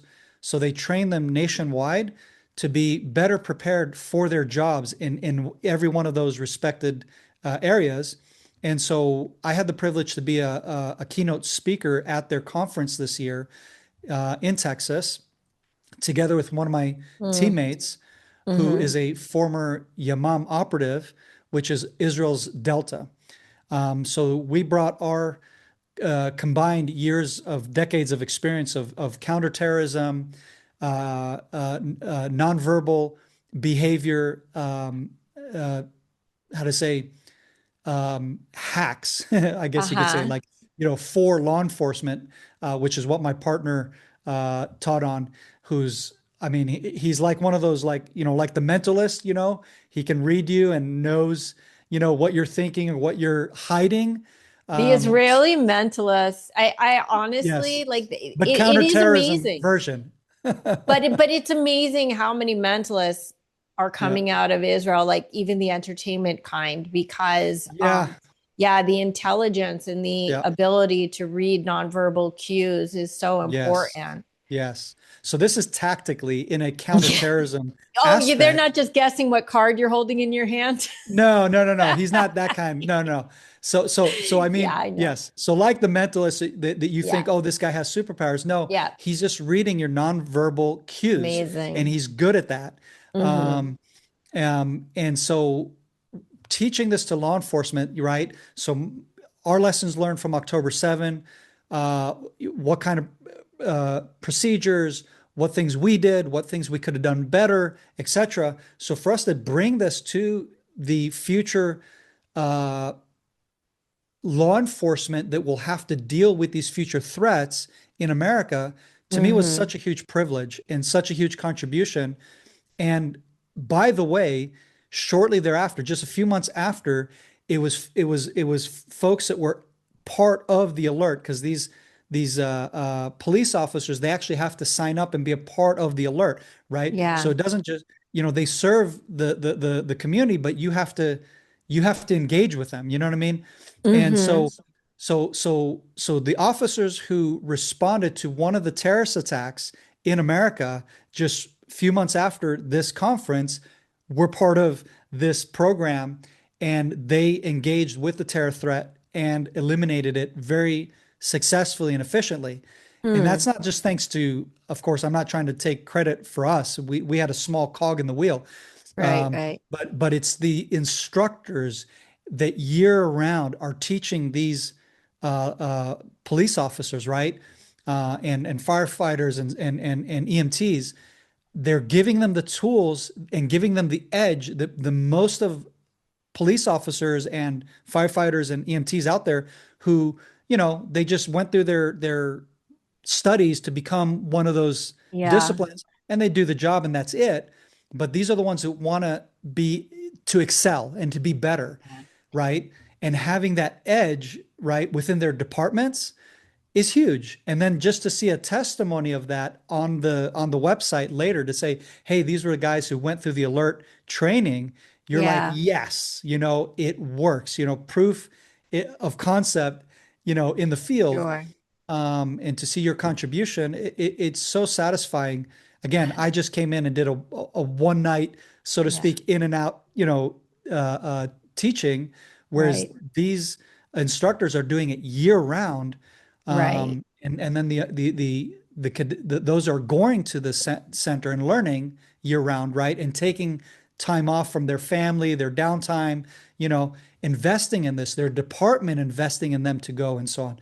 Yeah, so That's I guess huge. the real question, Doron, actually is like how imminent is this Islamist threat in America? Yeah. So you're providing these tools. We hear Yeah. a lot about sleeper cells in the West is next. And like, is the West next? Like how prominent Yes. are these threats? And are they something that Americans really need to be in the immediate worried about? Yes, they do. In fact, Sarah Adams made the assessment. I think it was about 2 years ago, give or take, when she was being interviewed about this on the Sean Ryan show, and she gave some numbers, which I then later actually corrected her. Not to say that I know better, but Hmm. what I was doing is I was taking her assessment and knowing what I know of the scale of what I'm aware of Hmm.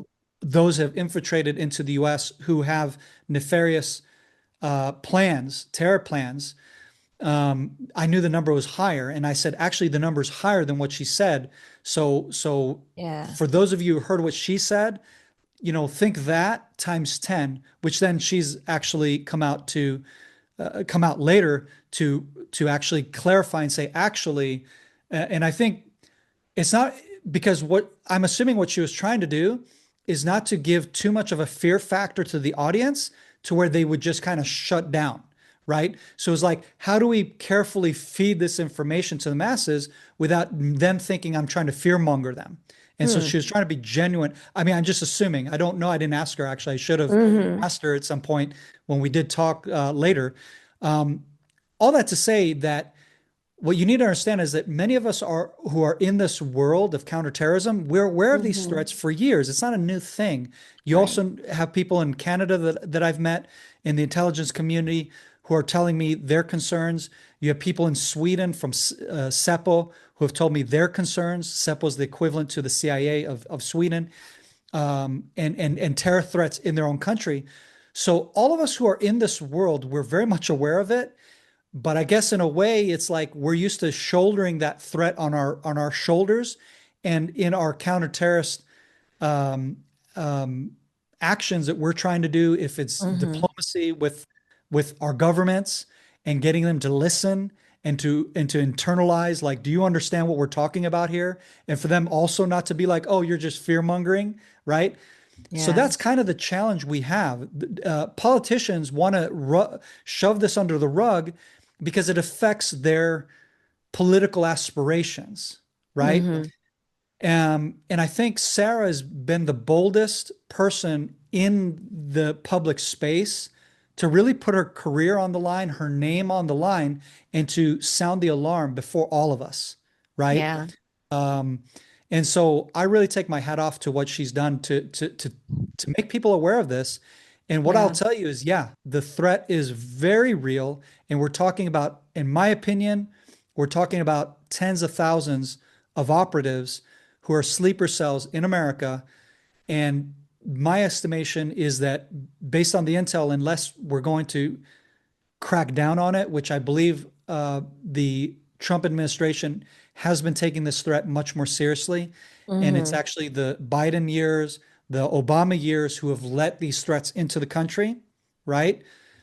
Um, and again, it's not to throw the blame on them, right? But it's just that they were the ones that were more, how to say, they're more apathetic towards the terrorist threat in the United Yeah. States. Hmm. And from what I'm understanding is that Trump is actually taking more of a serious angle at this, and they're trying to counter it. Yeah. So yeah, so you're looking at a potential October 7 style attack. It's not the same deal, but it's so put it like this. They took the lessons that they've learned, the terrorists, of what they did on Hmm. October 7, just like we're learning lessons from the attack as the counter-terrorists, the IDF, Right. the police, etc. They do the same for themselves. So they take Yeah. their lessons learned from that attack, and how do we implement this in the United States? Of course, knowing that the populace is different. The populace is armed in different states. There's more guns, more freedoms, more training, more awareness, etc. So they're learning, of course, the local population that they're up against, and it's state by state, knowing the different dynamics there, and they're going to attempt to do a nationwide multiple attack to create maximum damage, maximum hurt.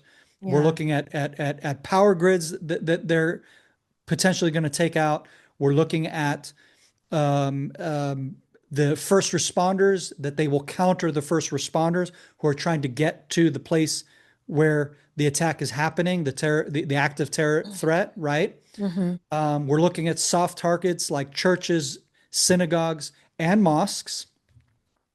Um, Yeah. The yeah, real problem and the reason why I know the threat is definitely profound and definitely well ensconced within our nation.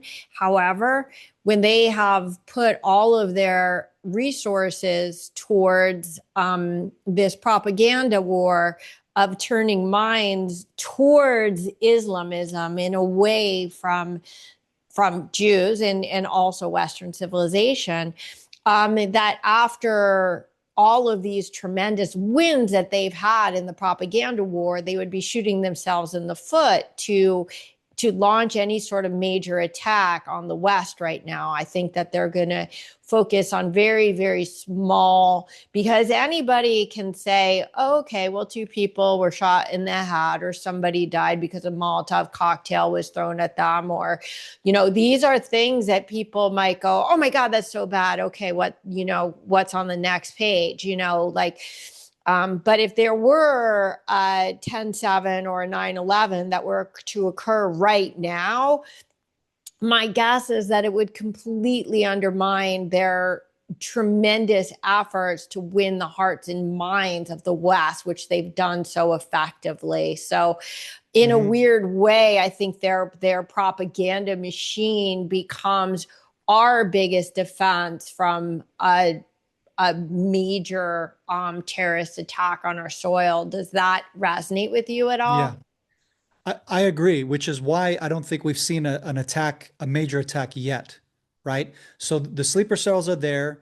The plans are being refined as we speak, right? Mm-hmm. Um, but at the same time, I think what we're seeing as well, because Mm-hmm. you asked me also, are there any other threats? And I think this is part of the issue too. So the other threats are, like you said, and you're correct. It's a propaganda war. It's the Alex Dugan uh, um, get Americans to turn on themselves war, Right. right? And so they're using and they're prompting some of these podcasters, like I pointed out, they're literally using the exact same talking points as what Alexander Dugin has been Mm-hmm. planning for decades for Russia to defeat America. So it's not necessarily a communist uh, uh, worldview, although part of this is coming from communist uh, mindsets. So it's communists and Marxists and socialists. So that's their isms, if you like. But it's not necessarily that's the main cause. The main cause is that Russia or China is the supreme superpower, and then you'll have their proxies around the world that they're trying to prop up to destroy America, if it's Right. financially, if it's trade, if it's this and that and the other. And I think that's what we've seen also with Venezuela, where Trump made a how to say a power play against the Chinese, Yeah. and equally he did this with Iran. It has nothing to do with Israel, has nothing to do with Joe Kent's conspiracy wackoism. That's actually playing Right. into the Alex Dugin's uh, internal divisionism that he's planted the seeds of, which I think has trickled down to war heroes like Joe Kent. I don't think he's even aware of the fact that he became victim of literally what this individual is trying to do by bringing this internal division within our heroes, within our government, within our people that we trust, to turn against ourselves, while at the same time knowing that either China or Russia, but of course both of them are pushing to be the supreme power, and they're using usurpative ways through AI, through social media, and misinformation, disinformation, and propaganda, and just constantly breaking down the American Yeah. society, breaking down the Christian roots, breaking down the family dynamics, father, wife, children, right?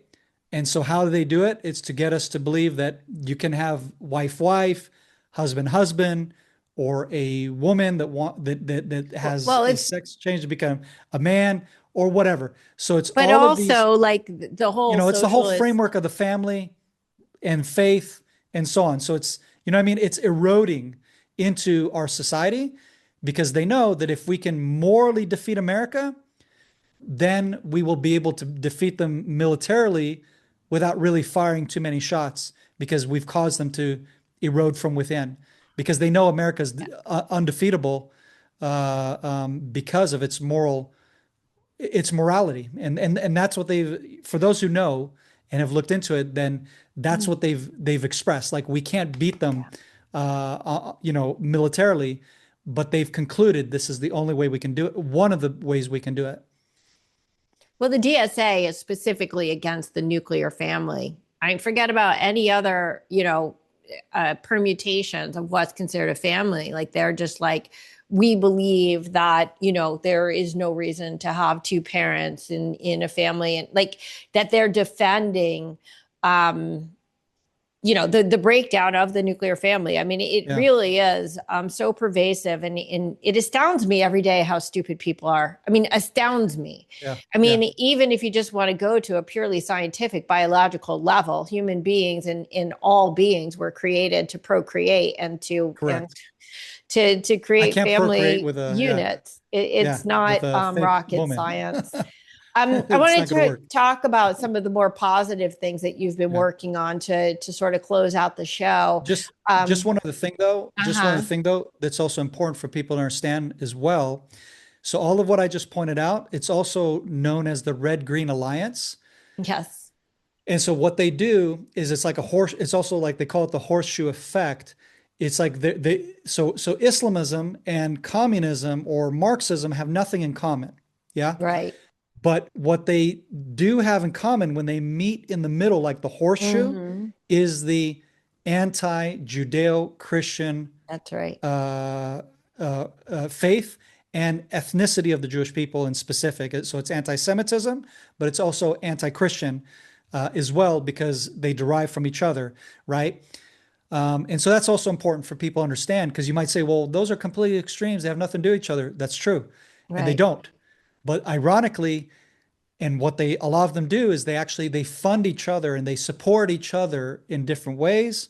We won't get into that. That's a whole podcast within itself. But that's just something to keep your eye out for and to see the patterns that are out there.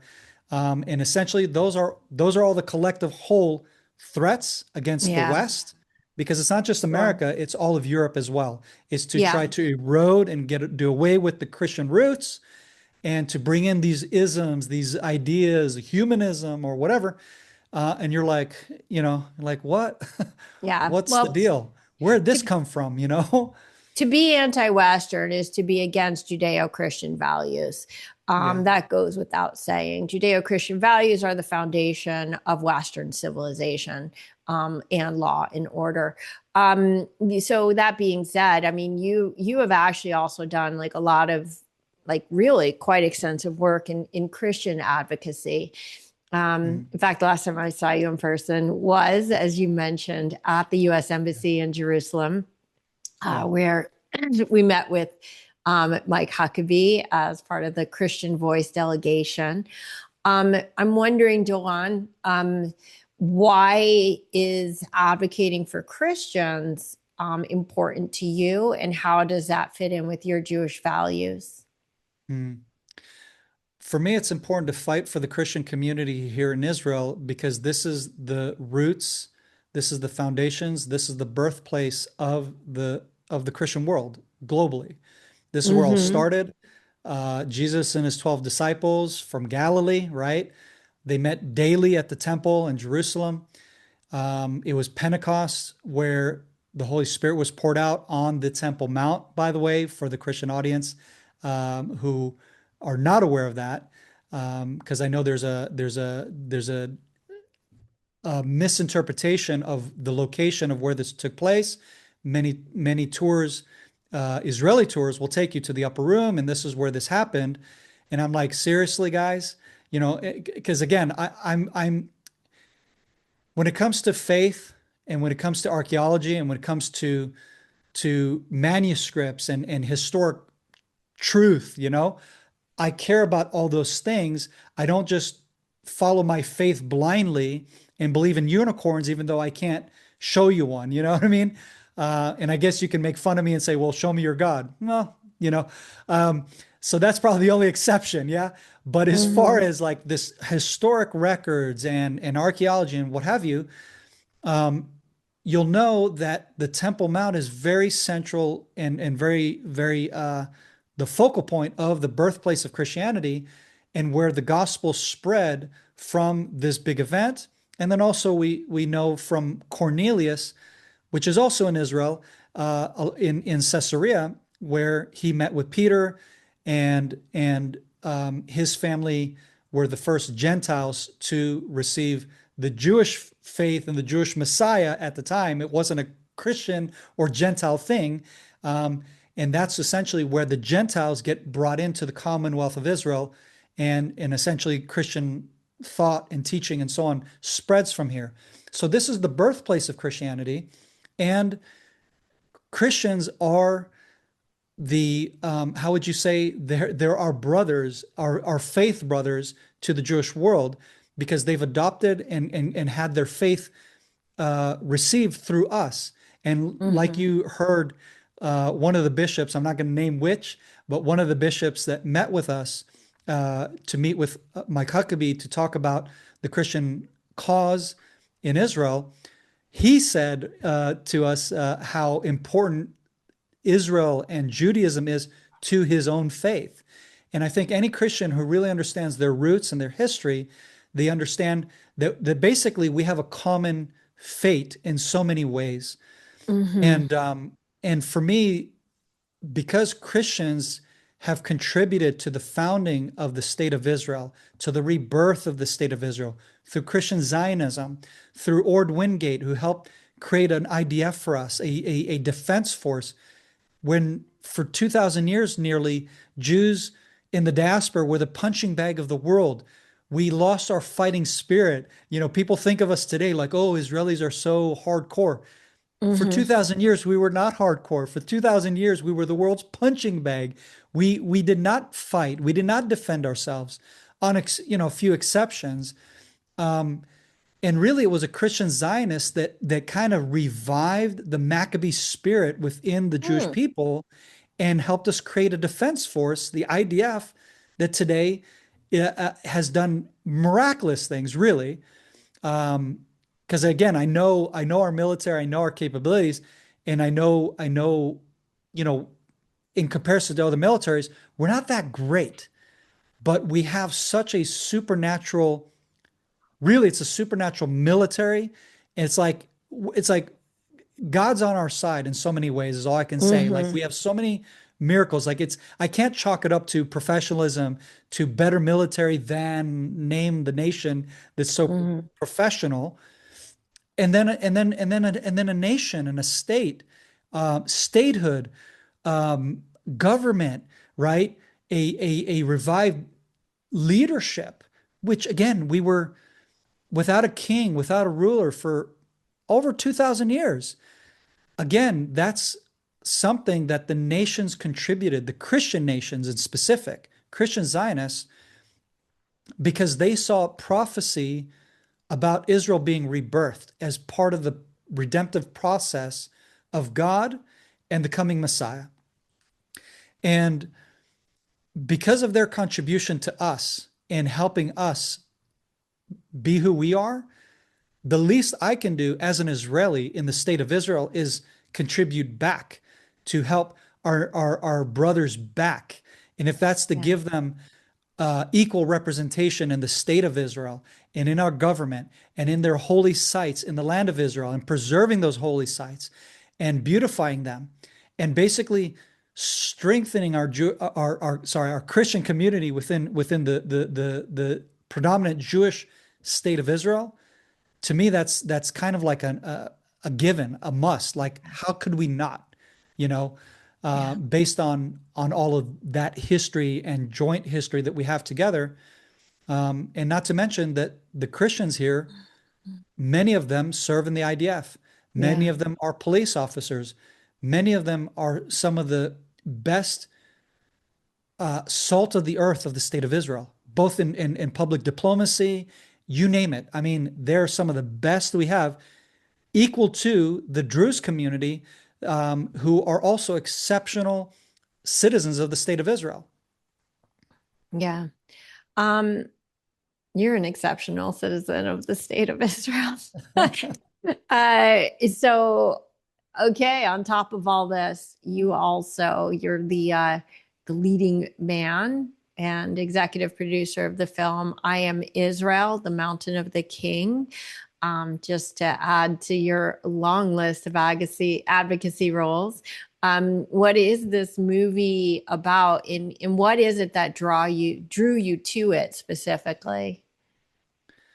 So the Temple Mount film that we created called I Am Israel, the Mountain of the King is a film that highlights the beauty and the importance of the Temple Mount, both to the Jews, right, and to the people of Israel. So we're telling the Jewish story, if you like, but we're speaking to a Christian audience, really mainly is our targeted audience. But you have Jews that are telling their story, right? So it's not like Christians in a Christian documentary, right? If you like. Mm-hmm. I mean, there's plenty of those about Jerusalem. Oh, Jerusalem of old, which the prophets prophesied about, you know, and they have this kind of style and themology to it. But you have a Christian director who approaches Jews and wants us to tell our story to his Christian audience, right? And it started with I Am Israel, the first film, Mm-hmm. which is why it's called I Am Israel, because it's Right. Israelis, it's Jews telling our story of restoration, being restored to the land, God bringing us back, and telling my story, my unique story of the why, and how I got to be part of this beautiful puzzle of Israel. And so we take all these different stories and these unique people telling the my story, right? And each one's unique, each one's different. One's a cowboy up on the Golan Heights, right? Herding cattle. The other's an artist from Jaffa, you know, and you have a woman that lives in Judea, Samaria. You have a woman who's a tour guide in the city of David, right, where Jerusalem started, the beginning of everything.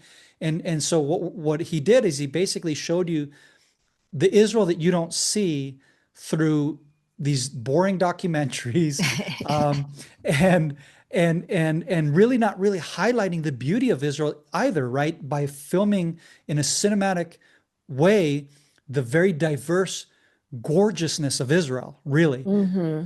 that very few people get to enjoy. And so we kind of did that and replicated that, if you like, again in the second film, except that the main focal point was the Temple Mount, and that was the story we were telling. But we were taking the viewer on a journey from Mount Sinai, where we received the Torah and had this incredible experience as the people of Israel, and the journey that the Ark of the Covenant took all throughout the land. And it's so because of the journey that it took, and it's taking you to all the diverse beauty of Israel, we're also exposing that to you visually, to the audience, and giving you the eye candy, if you like, of Yes. Israel, to the point where many who have watched it, including Israelis, say that's not Israel. And that's where I know I've done my job, so to speak, Wow. in helping the director when he asked me what sites should I film, what areas have people not seen, because he's the one that really pushed the vision visually with that to me, when I pushed the vision of the Temple Mount to him and highlighting that this is such an important place that is worthy of having a film talking about it, which is the Right. idea that I pitched to him originally when I saw him show the trailer of his first film. And I said, wow, it would be so cool to see a film like this talking about the Temple Mount.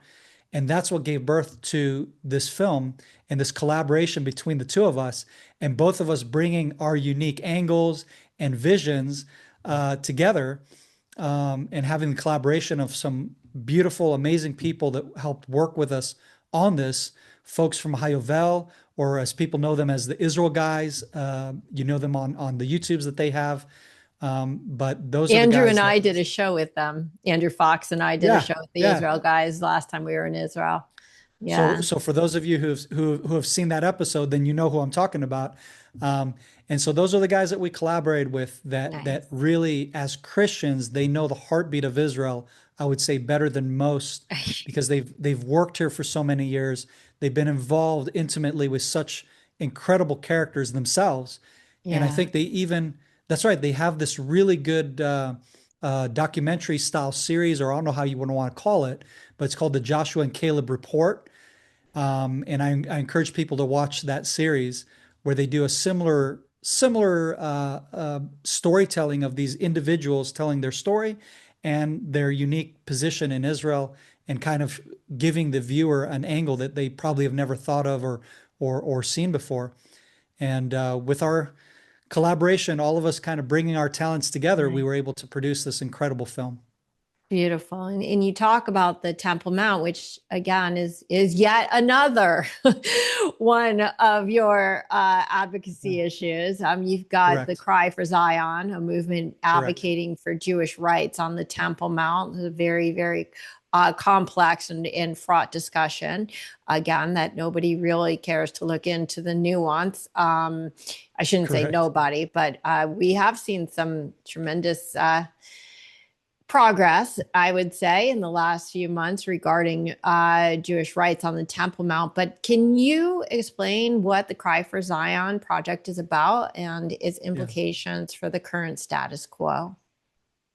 Yeah. And so in 2014 is when I started Cry for Zion, because I saw that as an Israeli, it was my aha moment, right?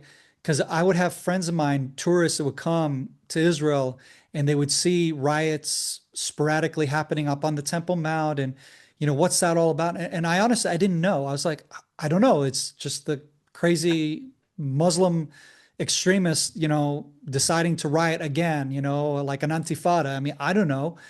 I honestly was so ignorant to this cause, because fact is, a lot of Israelis really don't understand the connection to the Al-Aqsa and how that's a springboard for terrorism.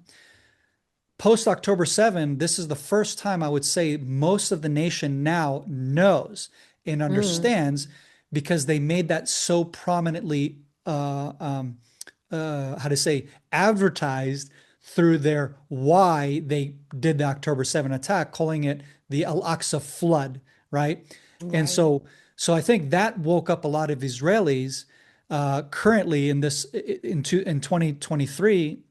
For the first time, the nation kind of got shook up to, oh, so it's about the Temple Mount. And so then Jews were like, well, then how come I'm not aware of how important the Temple Mount is to me as a Jew, right? And it causes and begs the question, right? Why? Well, they're so fanatic about it. Well, why the Temple Mount, right? So you start to ask and you start to educate yourself.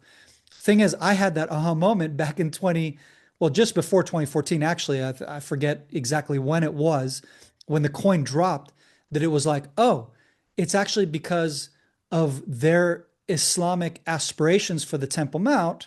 Mm-hmm. And if I look at it from a Jewish perspective, the Temple Mount is, or the third temple, right? The future temple that we see and that we've been praying for and aspiring for is a temple where we believe, I guess in a nutshell, is that it will usher in the Messianic age, the Messianic times, right? So we have a hopeful future for the Temple Mount.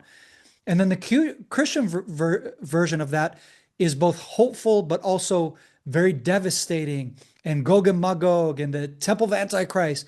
And so, like, Christians are more afraid of the concept of the Temple Mount, even though technically there's this positive, well, yeah, it ushers in the coming of Messiah as well, right?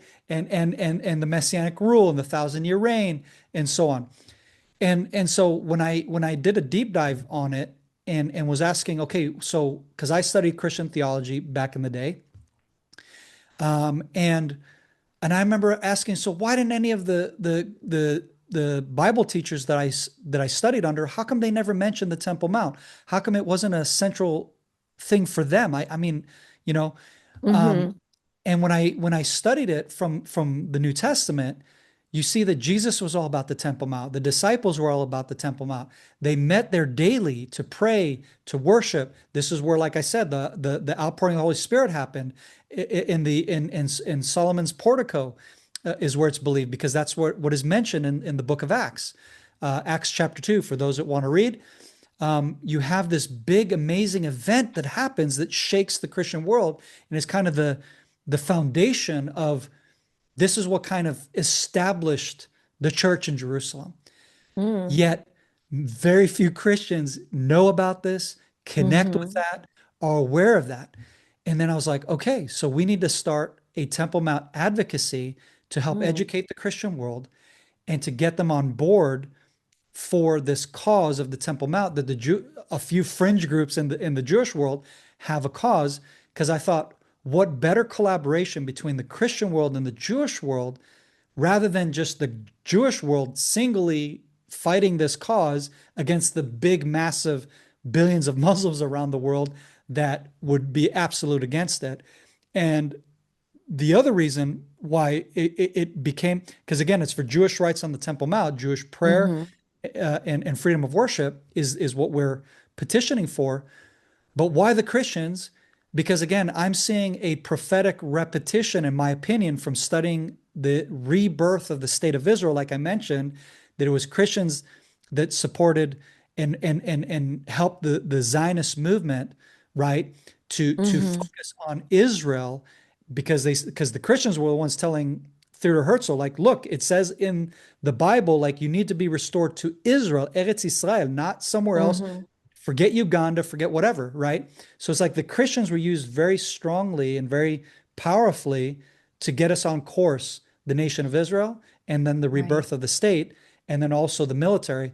So then I figured, well, if that was the way the prophetic pattern was played out, because we can only see prophecy, but it's only 2020 after it's Right. happened. Hindsight is 2020. Yeah.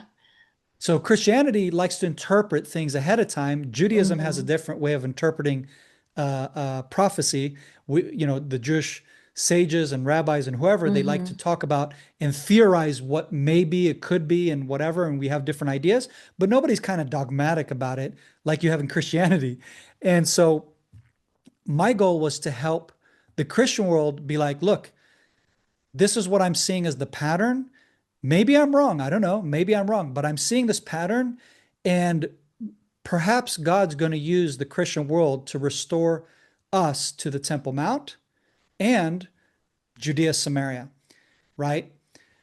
And so just like the destruction started in the Temple Mount, and that was the beginning of the end of Jewish life, and then it spread out to Judea, Samaria, and Eretz Israel, and Jews were then dispersed completely to the far corners of the world from the Romans. In a way, it seems like the restoration of Israel has been in that reverse order. Eretz Israel, Yerushalayim in 67, and now the bullseye in the heart of that all being the Temple Mount. So I imagine it like that, if you like, in a prophetic sense of how things are going to possibly be.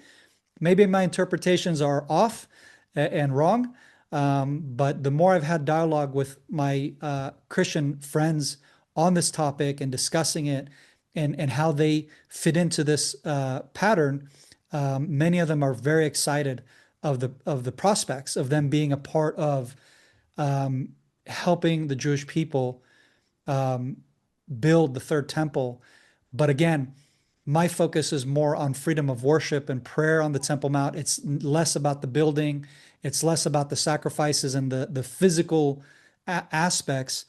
Because to me, it begins with having freedom of worship and prayer on the Temple Mount. And as far as the future third temple, I think is something that is a matter of collective conscience of the Jewish people, of us wanting it. Just like we had to wake up and want Eretz Israel. We had to wake up and want Yehuda and Shomron, for Jews to move to Judea, Samaria, and be able to be willing to put their stake in their lives on the line to build this area. In the same way, I think we have to have a collective consciousness of wanting it and willing it before we can even talk about buildings and sacrifices or anything on that sort. And so, yeah, so that's how we're focusing, is in mainly just educating the Christian world on this and helping them help us to wake up the Jewish people and that Jewish aspiration to these causes. It's amazing how little people understand about the Temple Mount and the fact that the Al-Aqsa Mosque is the ultimate sign of colonial imperialism. That literally, when everything, again, let's go back to double standards, everything that they accuse Israel of is actually what they are guilty of. And they literally conquered Jerusalem and then built a mosque on top of the holy, literally on top of, not like nearby, on top of the ruins of the second temple.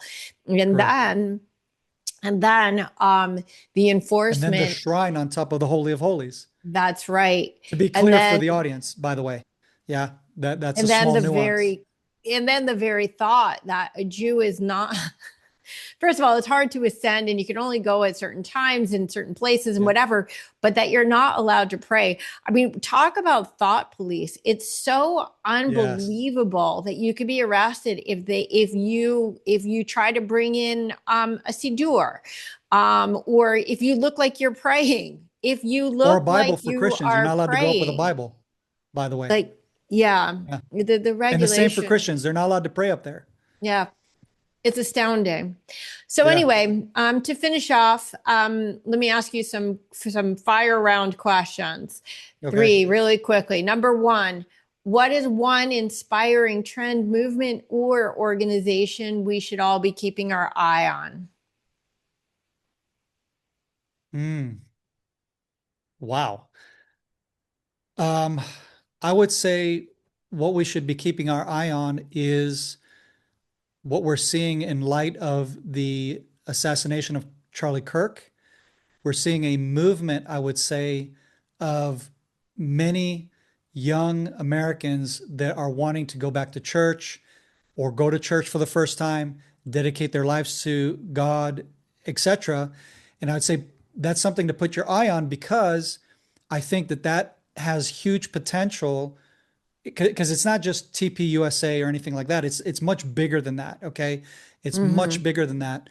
But I would say that it's a collective whole of Americans who are longing and yearning for the real America that used to be, and that Charlie kind of encouraged us all to to fight for and go back to, and that and Mm-hmm. that and that that's something that you need to be aware of, and I encourage you to fight for that, yes, but also realize that there's a counter movement trying to choke that out, and some of those entities are the ones that we've already named: Red Green Alliance organizations, and other just nefarious actors that are just anti-God, you know, Mm-hmm. and and um, and so yeah, for me, my message to Americans: if you're a Christian, dedicate your whole heart to God. Read your Bible on your knees. Make God great again, not America great again. Make God great again in America, and in that will give fruit to a greater and better America. And of course, for the Jewish audience, go connect with your Jewish faith. Be more fervent and more connecting with your Jewish roots, especially if you're in the diaspora. It's so hard. I know from just speaking with friends of mine in the diaspora, it's so hard for them to have a strong Jewish identity. Um, don't be ashamed of who you are, because you're part of the greatest people in the world that God has done miracles through. And it's not because we're great, but it's because we have a great God, and He's given us a great calling. And embrace that calling as a Jew, and be part of that Judeo-Christian America and the West, by the way, in all of the West. I'm seeing this movement happening. It's not just in America. You're seeing it in Europe as well. Young Europeans are wanting to embrace their Christian roots. And again, of course, the Jewish community, guys, get a hold of God and embrace your Judaism. Don't be ashamed. And I think that this is what's going to combat all of these negative aspects that are coming against our society. Okay, so that also answers my last question. So I'm going to just ask the second question. I'm going to make it the last, because the last question was, what is the one message? And you're like, if I had one message. So Yeah, way to cover that base. yeah. So then last actual question, what is the one action we should all be taking right now? One solid action that we can all do right now and should do. Well, that was actually embedded into the Yeah. previous question, which is we need to read our Bibles. We need to Okay. read our Bibles. I would say for those of us of faith, if you want to know where you're going, you need to know where you came from. If you don't read the Bible, how are you going to know what your history is? How do you know how to combat a lot of these negative influences that are trying to reshape our cultures and try to revert it to something that you've come away from, thanks to the Bible being the foundation of our societies. So definitely read your Bible. And then, of course, going hand in hand with that, I would say, is read your own history. So wherever you're from in the world, read your nation's history, know where you come from so that you can know where you're going. And that will make you an incredible contributor to the society and to the nation that you live in. Thank you so much.